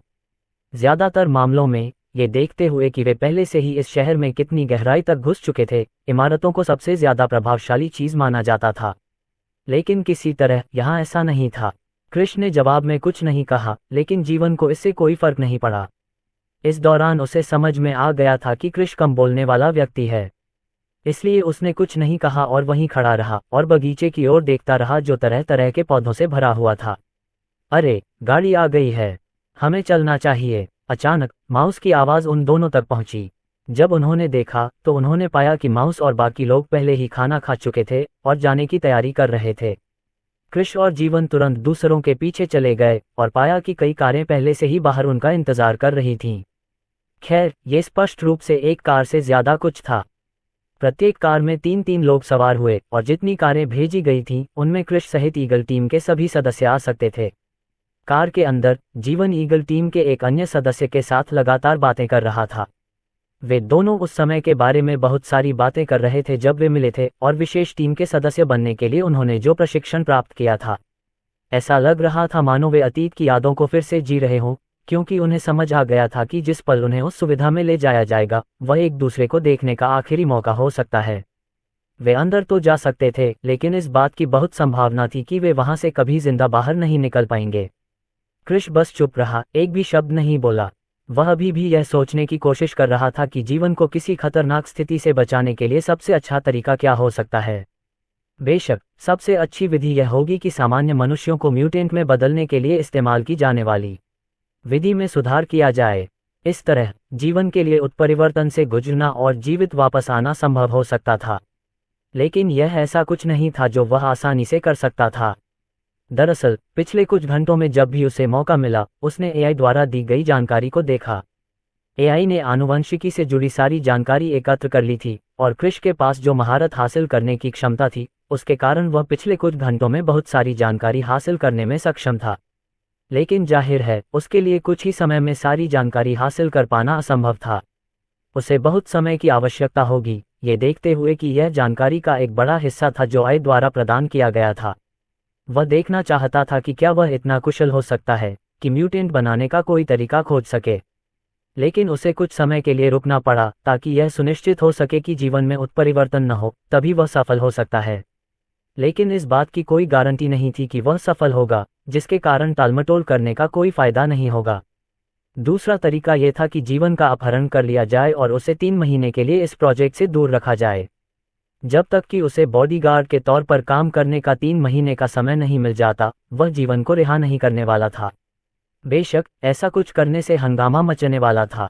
लोगों को जाहिर तौर पर शक होता कि वह भाड़े के सैनिकों के समूह का सदस्य है, जबकि दूसरे लोग जीवन और खुद को ढूंढते रहते, ये सोचकर कि उन दोनों को भाड़े के सैनिकों ने अगवा कर लिया है। जहां तक साथी और ब्लैक मर्सेनरी ग्रुप के लोगों का सवाल है, क्रिश का मानना था कि अब तक उन्हें उन चारों को जो उन्हें बचाने आए थे बता देना चाहिए था कि वह एक उत्परिवर्ती था। यद्यपि उन चारों के लिए ऐसी किसी बात पर विश्वास करना कठिन था, फिर भी वे स्पष्टतः उसे ढूंढने का प्रयास करेंगे ताकि परीक्षण कर सकें। और अगर उन्हें पता चल गया कि वह एक उत्परिवर्ती था और फिर उन्हें एहसास हुआ कि वह जीवन के साथ गायब हो गया था, तो वे तुरंत उसे भाड़े के सैनिकों की ओर से उत्परिवर्ती लोगों के साथ जोड़ देंगे। साम्राज्य में अपना साहसिक कार्य जारी रखें। खैर, फिलहाल जब तक वे उसे नहीं ढूंढ पाते तब तक कोई समस्या नहीं होगी। लेकिन अगर वह बाद में दिखाई देता तो यह स्पष्ट था कि उसे खोजकर मार डाला जाएगा, ताकि भाड़े के सैनिकों की तरफ से दूसरे म्यूटेंट की तरह उसे भी मार गिराया जा सके। और अगर ऐसा कुछ सच में हुआ तो क्रिश के लिए बॉडीगार्ड बनना मुश्किल हो जाएगा जब तक कि वह अपनी पहचान न बदल ले। लेकिन क्या अपनी पहचान बदलना इतना आसान था, खासकर तब जब म्यूटेंट मौजूद थे? जैसे ही वह गहरी सोच में डूबा, वह कार अंततः उनके गंतव्य पर पहुंच गई। गंतव्य एक 5 सितारा होटल था, और जब राजपुर शहर में क्रिश ने जो 5 सितारा होटल देखे थे, उनकी तुलना में ये बिल्कुल अलग स्तर का था। उनमें से हर एक को एक स्वीट की चाबियां दी गईं जो उनके लिए पहले से ही बुक किया गया था। वे यहीं पर तब तक रहने वाले थे जब तक कि उनके लिए सुविधा में जाने का समय न आ जाए। जैसे ही वह अपने कमरे में पहुंचा, क्रिश ने तुरंत ही AI को जीवन पर नजर रखने का निर्देश दिया, ये सुनिश्चित करने के लिए कि जीवन उसकी सूचना के बिना वहां से न जाए। इसके अलावा ये सिर्फ एक सुरक्षा उपाय था। अगर जीवन खतरे में होता तो क्रिश को सूचित कर दिया जाता और वह कार्रवाई करके जीवन को बचा लेता। जहां तक खुद का सवाल है, उन्होंने आनुवंशिकी के बारे में जानकारी पर शोध करने पर ध्यान केंद्रित करने का फैसला किया। लेकिन उन्होंने अभी अध्ययन शुरू ही किया था कि अचानक सिस्टम से एक संकेत ने उन्हें चौंका दिया। सिस्टम द्वारा होस्ट के लिए किए गए पृष्ठभूमि सूचना संपादन से बहुत सी चीजें बदल गईं, जिनमें होस्ट के माता पिता के बारे में जानकारी भी शामिल थी। अध्याय 378 सिस्टम का स्पष्टीकरण। क्रिश ये सुनकर पूरी तरह चौंक गया कि सिस्टम ने क्या कहा था।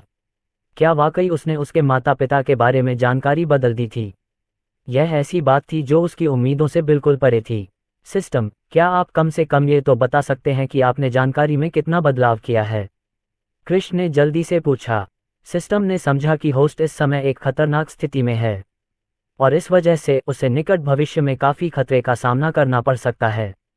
इस तथ्य से कि मेजबान के माता पिता ही आनुवंशिक अनुसंधान के प्रभारी थे, ये स्पष्ट था कि बाद में कई लोग मेजबान की तलाश में आएंगे, यह महसूस करने के बाद कि उनके लिए मेजबान के माता पिता के समान उपलब्धि हासिल करना असंभव था।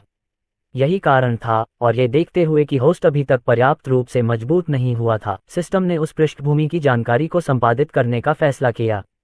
जानकारी को इस तरह से संपादित किया गया था कि आपके माता पिता के बारे में जानकारी खोजने की कोशिश करने वाले सभी लोगों को पता चल गया कि उनकी मृत्यु एक दुर्घटना में हुई थी।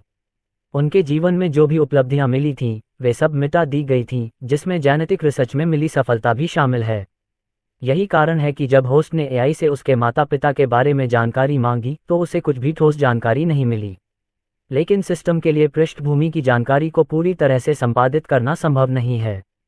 कुछ लोग हैं जो पहले से ही आपके माता पिता के बारे में जानते हैं, लेकिन सिस्टम ने इसे ऐसा बनाया है कि वे सक्रिय रूप से आपकी तलाश नहीं करेंगे जब तक कि आप पर्याप्त रूप से मजबूत न हों। इसका मतलब यह नहीं है कि सिस्टम आपके माता पिता के बारे में जानकारी छिपाने के लिए इन सभी लोगों की यादों को मिटाने में सक्षम नहीं है। बात बस इतनी है कि ऐसा करने के नतीजे होस्ट की अपेक्षा से कहीं ज्यादा बड़े होने वाले हैं। इसलिए इस समस्या को हल करने के लिए होस्ट को इतना मजबूत होना होगा कि वह बाद में आने वाले दुश्मनों से निपटने में सक्षम हो। और होस्ट का कई म्यूटेंट का सामना करना इस मुद्दे से संबंधित है। भले ही होस्ट के माता पिता से संबंधित समस्या को दबा दिया गया था, लेकिन इसे पूरी तरह से मिटाना स्पष्ट रूप से संभव नहीं था। और जैसे जैसे दिन बीतते जाएंगे, मेजबान को ज्यादा ताकतवर म्यूटेंट का सामना करना पड़ेगा, जो उन 2 ताकतों से हैं जो मेजबान के माता पिता की मौत में शामिल थीं। उस समय अगर मेजबान के पास खुद की रक्षा करने के लिए पर्याप्त ताकत नहीं है, तो मेजबान मर जाएगा। सिस्टम से मिले आखिरी संकेत के बाद क्रिश चुप रहा। वह सिस्टम द्वारा कही गई बातों के बारे में बहुत सोच रहा था। ये पूरी तरह से अप्रत्याशित था कि सिस्टम उसके माता पिता के बारे में जानकारी के संपादन में शामिल था।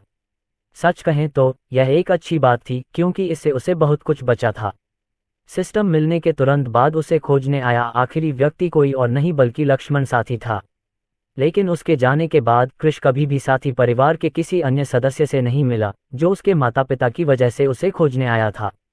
लेकिन हाल ही में म्यूटेंट्स की उपस्थिति वैसी ही थी जैसा सिस्टम ने कहा था। ये स्पष्ट था कि उसे अंत में दुश्मनों से निपटना होगा। वास्तव में भले ही ये सभी लोग उसके माता पिता के बारे में भूल गए हों, इसका मतलब यह नहीं है कि कृष उन्हें ऐसे ही छोड़कर चला जाएगा।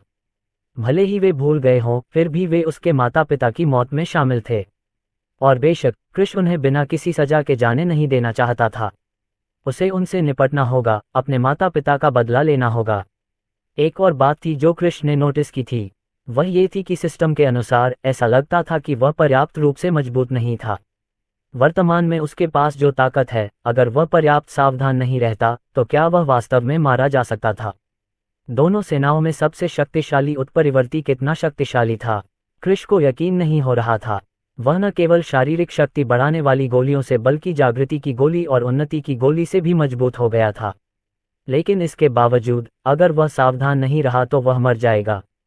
इस कथन से यह स्पष्ट था कि उसकी शक्ति का स्तर दोनों सेनाओं में सबसे शक्तिशाली प्राणी से बहुत कम था। और अगर ऐसा हुआ कि उनमें से सिर्फ एक ही उससे ऊपर नहीं था बल्कि कई थे, तो हालात और भी बदतर हो सकते थे। इस बिंदु पर कृष ने तुरंत फैसला किया कि उसे यह सुनिश्चित करने का एक तरीका खोजना होगा कि वह मजबूत हो जाए। उसे जल्द से जल्द मजबूत होना था, ये देखते हुए कि उसे अगले 3 महीनों के भीतर 2 ताकतों से निपटना था। खैर, ये 3 महीने भी हो सकता था, लेकिन पहला महीना पहले ही बीत चुका था। इसका मतलब ये था कि उसके पास दोनों सेनाओं से निपटने के लिए सिर्फ 2 महीने से थोड़ा ज्यादा समय था। कृष को खुद को किसी निश्चित समय सीमा में रखने की जरूरत नहीं थी, लेकिन फिर भी उसे लगा कि यह जरूरी है। आखिरकार, भले ही उसे लगता हो कि उसके पास दुनिया का सारा समय है, लेकिन ऐसा नहीं था, क्योंकि जब तक वह उनके खिलाफ कार्रवाई नहीं करेगा तब तक वे दोनों ताकतें काम नहीं करेंगी। इस तथ्य से कि वे उसके पीछे म्यूटेंट भेजते रहे, ये संकेत मिलता है कि उन्हें उसके बारे में कुछ पता चल गया था। और जब वह रेजी शहर के बाहर जंगल में म्यूटेंट से निपट रहा था, तो ये कुछ ऐसा था जिसने स्पष्ट रूप से दोनों सेनाओं को चिंतित कर दिया था, जिससे उन्हें उसके पीछे अधिक शक्तिशाली म्यूटेंट भेजने पड़े। कृष को वर्तमान में विश्वास था कि वह काफी समय तक सुरक्षित रहेगा, क्योंकि वह वर्तमान में केंद्रीय प्रांत में था। केंद्रीय प्रांत के भीतर म्यूटेंट की गतिविधियां काफी सीमित थीं, ये देखते हुए कि यदि कोई म्यूटेंट कार्य करता है तो सरकारी म्यूटेंट भी कार्य करेंगे। दोनों सेनाओं के बीच संघर्ष हमेशा से ही संयमित रहा है। उनमें से किसी ने भी कभी पूरी ताकत से हमला नहीं किया था, और न ही उनमें से कोई ऐसा करने को तैयार था। दोनों पक्षों को जो नुकसान उठाना पड़ेगा वह कुछ ऐसा है जिसे कोई भी सहन करने को तैयार नहीं था। कृष चिंतन के क्षण में डूब गया, क्योंकि वह मजबूत और तेज होने का तरीका सोच रहा था। चाहे वह इसके बारे में कितना भी सोचे, उसे एहसास हुआ कि उसके मजबूत होने का एकमात्र तरीका वास्तव में बॉडीगार्ड बनना था। वह क्या कर सकता था? सिस्टम से पुरस्कार पाने का एकमात्र तरीका स्पष्ट रूप से अंगरक्षक बनने से मिलने वाले पुरस्कारों के माध्यम से था। जब तक वह खतरे में जीवन को बचाता है तब तक उसे पुरस्कार मिलेगा। लेकिन वर्तमान में जीवन के सामने खतरे की बहुत कम संभावना थी, सिवाय उस खतरे के जिसकी ओर वह सबसे पहले जा रहा था। कृष के लिए अकेले योजना बनाना और जीवन को खतरे में डालना असंभव था। आपकी अगली यात्रा एम्पायर में आपका इंतजार कर रही है। वह उसने सक्रिय रूप से ऐसा कुछ किया तो यह स्पष्ट रूप से एक अंगरक्षक होने के आचरण के खिलाफ था। जहां तक म्यूटेंट से संबंधित जीवन के खतरे की बात है, तो यह अनजाने में किया गया कुछ था। और इसलिए जब तक उसने सुनिश्चित किया कि जीवन की सुरक्षा बनी रहे, उसे पुरस्कार मिले। और जैसे ही कृष इस बारे में सोच रहा था, उसे अचानक कुछ एहसास हुआ। पिछले इनाम में उसे 2 प्रौद्योगिकी उन्नति कार्ड मिले थे, और वर्तमान में वह आनुवंशिकी के बारे में अध्ययन करने के लिए यथासंभव प्रयास कर रहा था। क्या उसके लिए आनुवंशिक अनुसंधान से प्राप्त किसी चीज के स्तर को बढ़ाना और उसे बेहतर बनाना संभव था? इस समय कृष के दिल में कुछ दर्द सा महसूस हुआ। इसका कारण ये था कि उसने बिना कुछ आजमाए ही उन्नति की गोली खा ली थी। क्या होगा अगर उसने गोली पर प्रौद्योगिकी उन्नयन कार्ड का उपयोग किया होता, जिससे वह अपनी क्षमताओं को उच्च स्तर तक बढ़ाने में सक्षम होने के लिए पर्याप्त शक्तिशाली बन जाता? शायद इस बिंदु पर वह इस समय की तुलना में अधिक मजबूत होता, और 2 ताकतों का सामना करते समय उसे किसी भी खतरे का सामना नहीं करना पड़ता। लेकिन पछतावे की कोई दवा नहीं थी। वह केवल यही कर सकता था कि शायद कोई और उन्नति की गोली ले ले, या शायद कोई और शारीरिक वृद्धि की गोली ले ले। बस इतना था कि उन्हें हासिल करना इतना आसान नहीं था। उसने कितनी बार बॉडीगार्ड बनने के काम पूरे किए थे, लेकिन अब तक उसे कितनी गोलियां मिली हैं। इसके अलावा सिस्टम से मिलने वाला इनाम सिस्टम बेतरतीब था। यह अप्रत्याशित था, जिससे कृष के लिए यह बताना असंभव हो गया कि उसे आगे क्या इनाम मिलने वाला है। अचानक कृष को कुछ सूझा। क्या होगा अगर वह आगे बढ़कर सरकार द्वारा इस्तेमाल की जा रही प्रयोगशालाओं में से किसी एक में जाए और वह गोली हासिल करे जिसका इस्तेमाल वे जीवन और अन्य को म्यूटेंट में बदलने के लिए करना चाहते हैं। खैर, ऐसी संभावना थी कि यह गोली न होकर सीरम जैसा कुछ हो, या ये इंजेक्शन के माध्यम से हो, लेकिन फिर भी जब तक वह इसे प्राप्त कर लेता, वह इस पर प्रौद्योगिकी उन्नयन कार्ड का उपयोग कर सकता था। टेक्नोलॉजी अपग्रेड कार्ड का इस्तेमाल किसी भी चीज़ पर किया जा सकता है जिसमें सीरम या गोली जैसी कोई चीज़ शामिल है। और इसकी अच्छी बात यह थी कि यह किसी चीज़ की कमी को दूर कर सकता था और उसमें इस तरह से सुधार कर सकता था कि ऐसा लगे कि वह चीज़ 5 से 100 साल बाद की है। लेकिन समस्या यही थी, वह सीरम या गोली कैसे प्राप्त करे। अध्याय 379 प्रौद्योगिकी उन्नयन कार्ड का उन्नयन। चूंकि कृष अभी भी इस दुविधा में था कि सरकार द्वारा धर्मांतरण के लिए इस्तेमाल किए जाने वाले सीरम या गोली को कैसे प्राप्त किया जाए, तो अचानक उसे कुछ पागलपन भरा विचार सूझा। सिस्टम, क्या ये संभव है कि मैं प्रौद्योगिकी उन्नयन कार्ड को किसी अन्य उन्नयन कार्ड पर उपयोग कर सकूं? कृष ने मन ही मन पूछा। यह ऐसी चीज थी जिसके बारे में उसने कभी नहीं सोचा था, लेकिन अभी उसने सोचा कि क्यों न इसे आजमाया जाए। अगर यह संभव हो तो चीजें बेहतर होंगी, लेकिन अगर यह संभव नहीं है तो उसे सीरम या गोली प्राप्त करने का कोई तरीका ढूंढना होगा। ऐसा किया जा सकता है, लेकिन मेज़बान को यह समझना होगा कि अगर टेक्नोलॉजी अपग्रेड कार्ड का इस्तेमाल किसी दूसरे पर किया जाता है तो अपग्रेड होगा। अपग्रेड होने के बाद क्या आंकड़े सामने आएंगे? कृष ने पूछा, हालांकि उसे इतनी उम्मीद नहीं थी। वैसे भी आज तक सिस्टम ने उसे कभी नहीं बताया था कि गोली लेने या किसी और चीज़ पर कुछ इस्तेमाल करने के बाद क्या परिणाम होंगे। अगर दोनों को मिला दिया जाए तो ये जोड़ जैसा कुछ नहीं होगा, बल्कि यह गुना जैसा कुछ होगा। अगर टेक्नोलॉजी अपग्रेड कार्ड बनाने में जिस तकनीक का इस्तेमाल किया गया था, अगर उसमें 50 से 100 साल का सुधार कर दिया जाए तो जाहिर है कि बहुत बड़ा सुधार होने वाला है। अगर दोनों कार्ड को मिला दिया जाए तो एक नया कार्ड तैयार हो जाएगा। यह एक टेक्नोलॉजी अपग्रेड कार्ड भी होगा, लेकिन फिर भी इसके फीचर बिल्कुल अलग होंगे। और इस तथ्य पर विचार करते हुए कि जिन दो कार्डों का विलय किया जाएगा वे दोनों 50 से 100 वर्षों के लिए होंगे, जो नया कार्ड बनाया जाएगा उसमें 500 से 1000 वर्षों की तकनीकी उन्नति होगी। कृष को यह सुनकर बहुत आश्चर्य हुआ। पहले तो उसने सोचा कि अगर वह दोनों को जोड़ देगा तो क्या होगा अगर उसे 300 गुना का गुणक मिल जाए। हाँ, ऐसी संभावना थी कि अगर वह किसी वस्तु पर कार्ड का इस्तेमाल करता तो उसमें शायद 50 या 70 साल का सुधार होता। फिर अगर वह एक और कार्ड का इस्तेमाल करता तो शायद 100 साल का सुधार होता। एम्पायर पर विशेष सामग्री खोजें, और जब कोई इसके बारे में सोचता है, भले ही वह उसी समय एडवांसमेंट कार्ड का इस्तेमाल करता हो, तो ये सिर्फ इस्तेमाल किए गए समय का योग होगा। इसका मतलब ये होगा कि अगर इसमें 70 साल और फिर 100 साल का सुधार किया गया तो जिस वस्तु में सुधार किया गया होगा उसकी तकनीक में सिर्फ 170 साल का सुधार हुआ होगा। लेकिन ये पूरी तरह से पागलपन था। अधिकतम 1000 साल। अगर वह इतना भाग्यशाली होता कि वह 1000 साल की बढ़त हासिल कर पाता तो यह अविश्वसनीय होता। लेकिन अगर वह कम से कम 500 साल भी हासिल कर लेता तो भी यह एक बहुत बड़ा सौदा होता। अगर कृष को इस तरह की किसी बात के बारे में पता होता तो वह वास्तव में वह कार्ड रखता जो उसे पहले मिला था। फिर शायद अगर वह उन तीनों को मिला देता तो उसे 10,000 साल की तरक्की जैसी कोई चीज़ मिलने की संभावना होती। तभी अचानक कृष को कुछ सूझा। अभी तक उसके पास 100 गुना छूट वाला कार्ड था। अगर वह कार्ड एडवांस था तो उसमें क्या क्या सुविधाएं आने वाली थीं। जैसे ही उसने ये सोचा, सिस्टम ने तुरंत प्रतिक्रिया दी। ये स्पष्ट था कि सिस्टम उसके दिमाग को पढ़ रहा था, क्योंकि उसका दिमाग सिस्टम से जुड़ा हुआ था। यदि प्रौद्योगिकी उन्नयन कार्ड का उपयोग 100 गुना छूट कार्ड पर किया जाता है तो ये कार्ड सिर्फ पैसे पर लागू नहीं होगा, बल्कि यह अन्य सभी वस्तुओं पर लागू होगा। इसका तात्पर्य यह है कि यदि मेजबान वास्तव में कुछ कमाने में सफल हो जाता है तो वह उस पर छूट कार्ड का उपयोग कर सकता है, जिससे उसे 100 गुना अधिक मूल्य की चीज़ मिल सकती है। लेकिन निश्चित रूप से ये तभी संभव है जब वर्तमान प्रौद्योगिकी उन्नयन कार्ड का उपयोग किया जाता है। यदि उन्नत प्रौद्योगिकी उन्नयन कार्ड का उपयोग किया जाता है तो गुणन प्रभाव भी बढ़ जाएगा। अंतिम आंकड़ों के लिए ये केवल उन्नति के बाद ही निर्धारित किया जा सकता है। कृष तुरंत ही चिंतन में डूब गया, क्योंकि वह अगले कदम के बारे में सोच रहा था। उसे क्या करना चाहिए था? बेशक वह दूसरे पर प्रौद्योगिकी उन्नयन कार्ड का उपयोग करने जा रहा था ताकि वह उच्च आंकड़ा प्राप्त कर सके।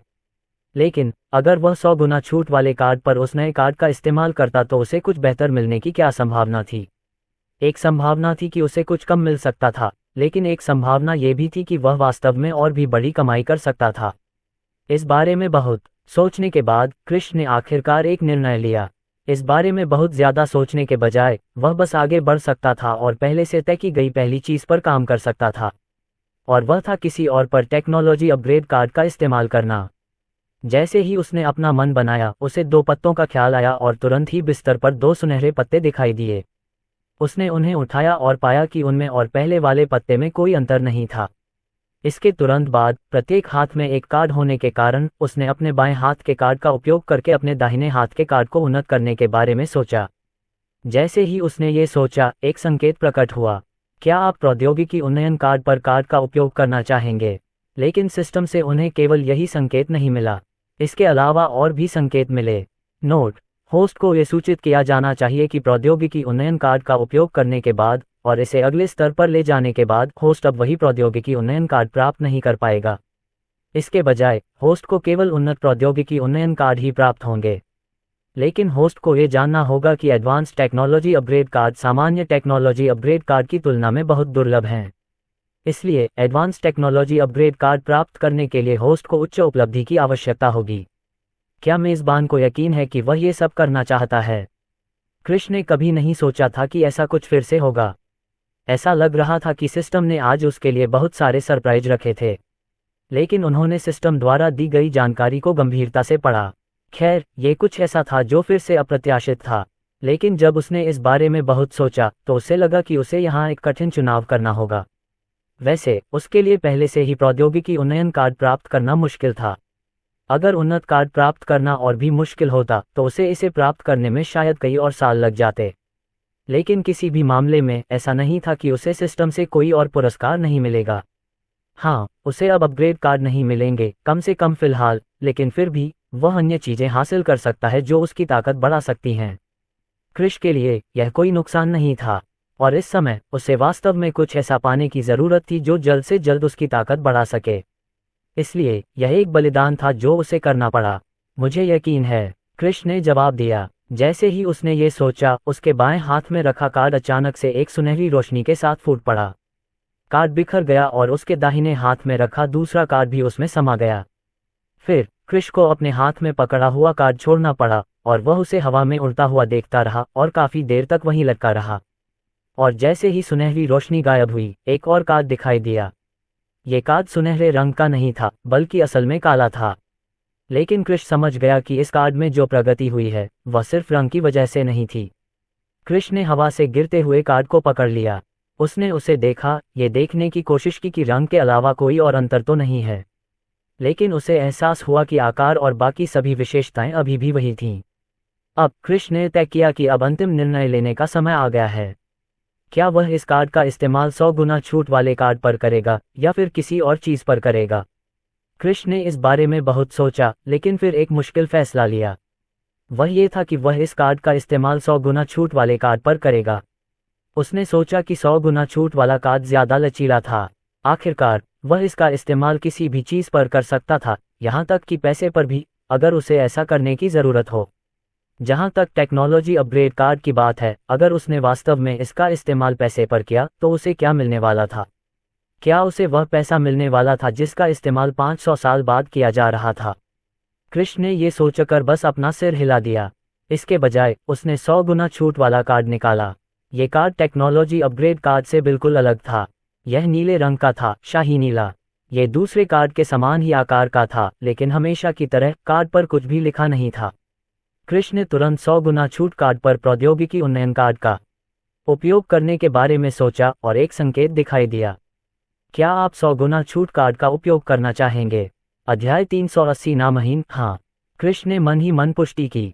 पुष्टि के तुरंत बाद प्रत्येक हाथ में 2 कार्ड के साथ उन्नत प्रौद्योगिकी उन्नयन कार्ड तुरंत एक सुनहरी रोशनी के साथ चमक उठा।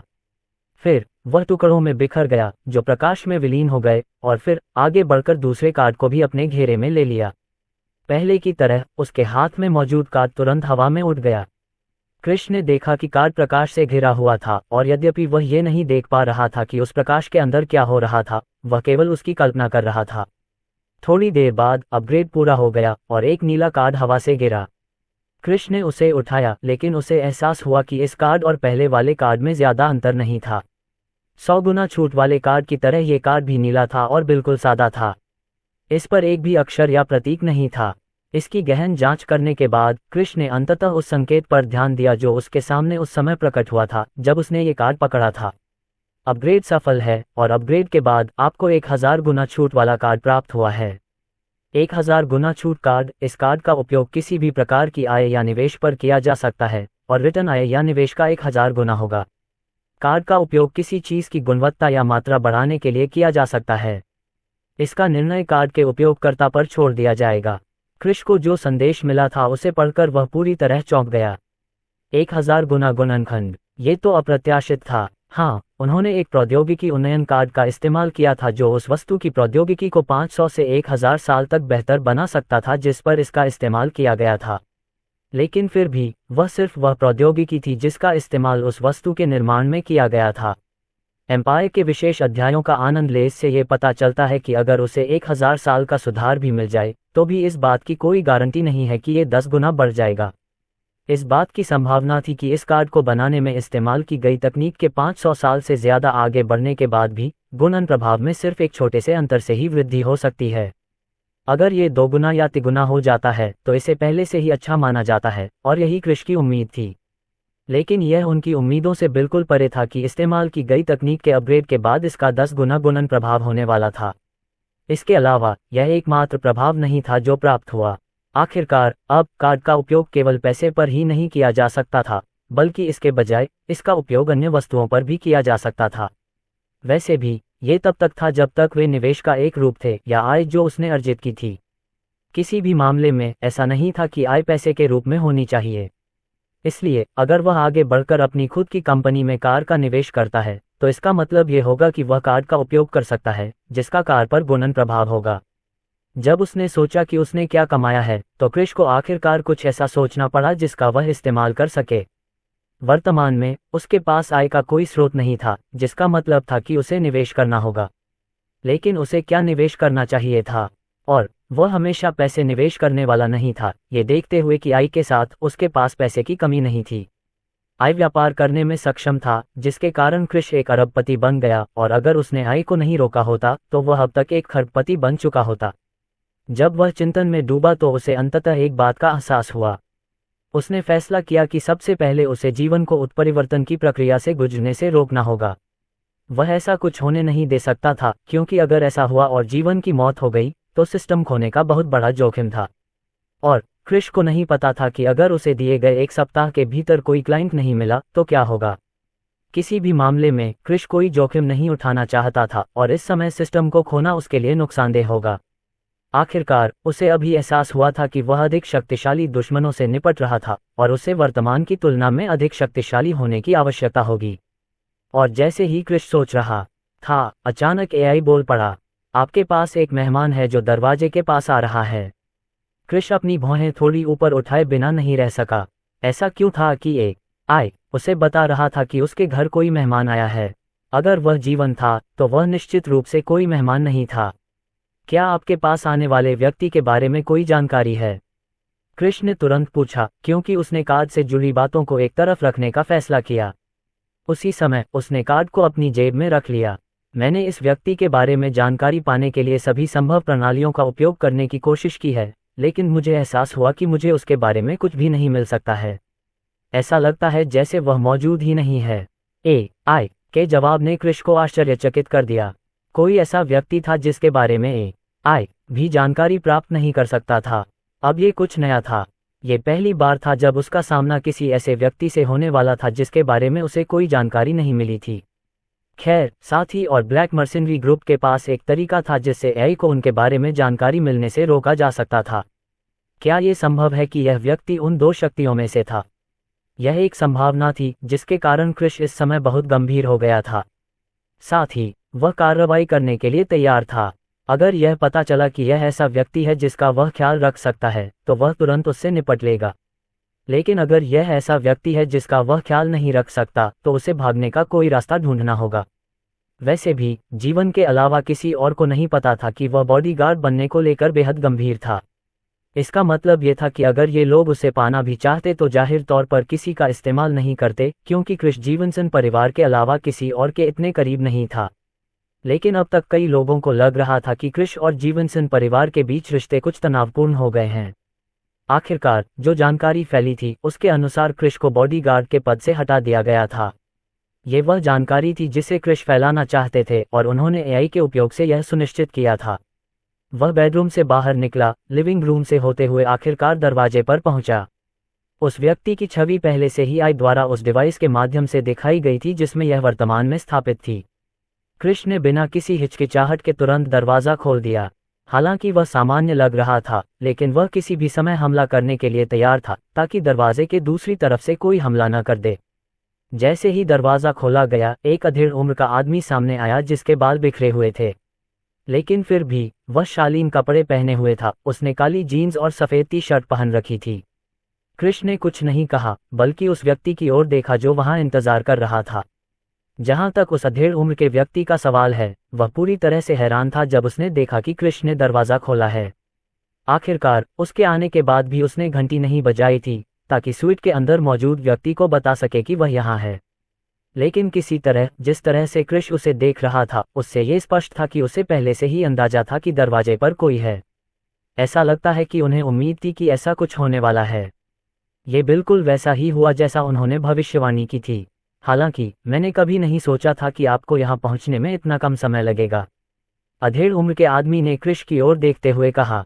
क्रिश के चेहरे पर उलझन की लकीरें उभर आईं, क्योंकि वह उस आदमी को देख रहा था जो बोल रहा था, मानो वह उसे जानता हो। क्रिश कसम खा सकता था कि यह पहली बार था जब वे मिले थे, लेकिन यह आदमी उसके साथ बहुत परिचित व्यवहार कर रहा था। क्या ऐसा हो सकता है कि इस आदमी ने गलत व्यक्ति को पकड़ लिया हो? और जिस तरह से वह बोल रहा था, ऐसा लग रहा था जैसे वह क्रिश के आने की उम्मीद कर रहा था। और उसके शब्दों से यह स्पष्ट था कि उसे किसी और ने उसका इंतजार करने के लिए कहा था।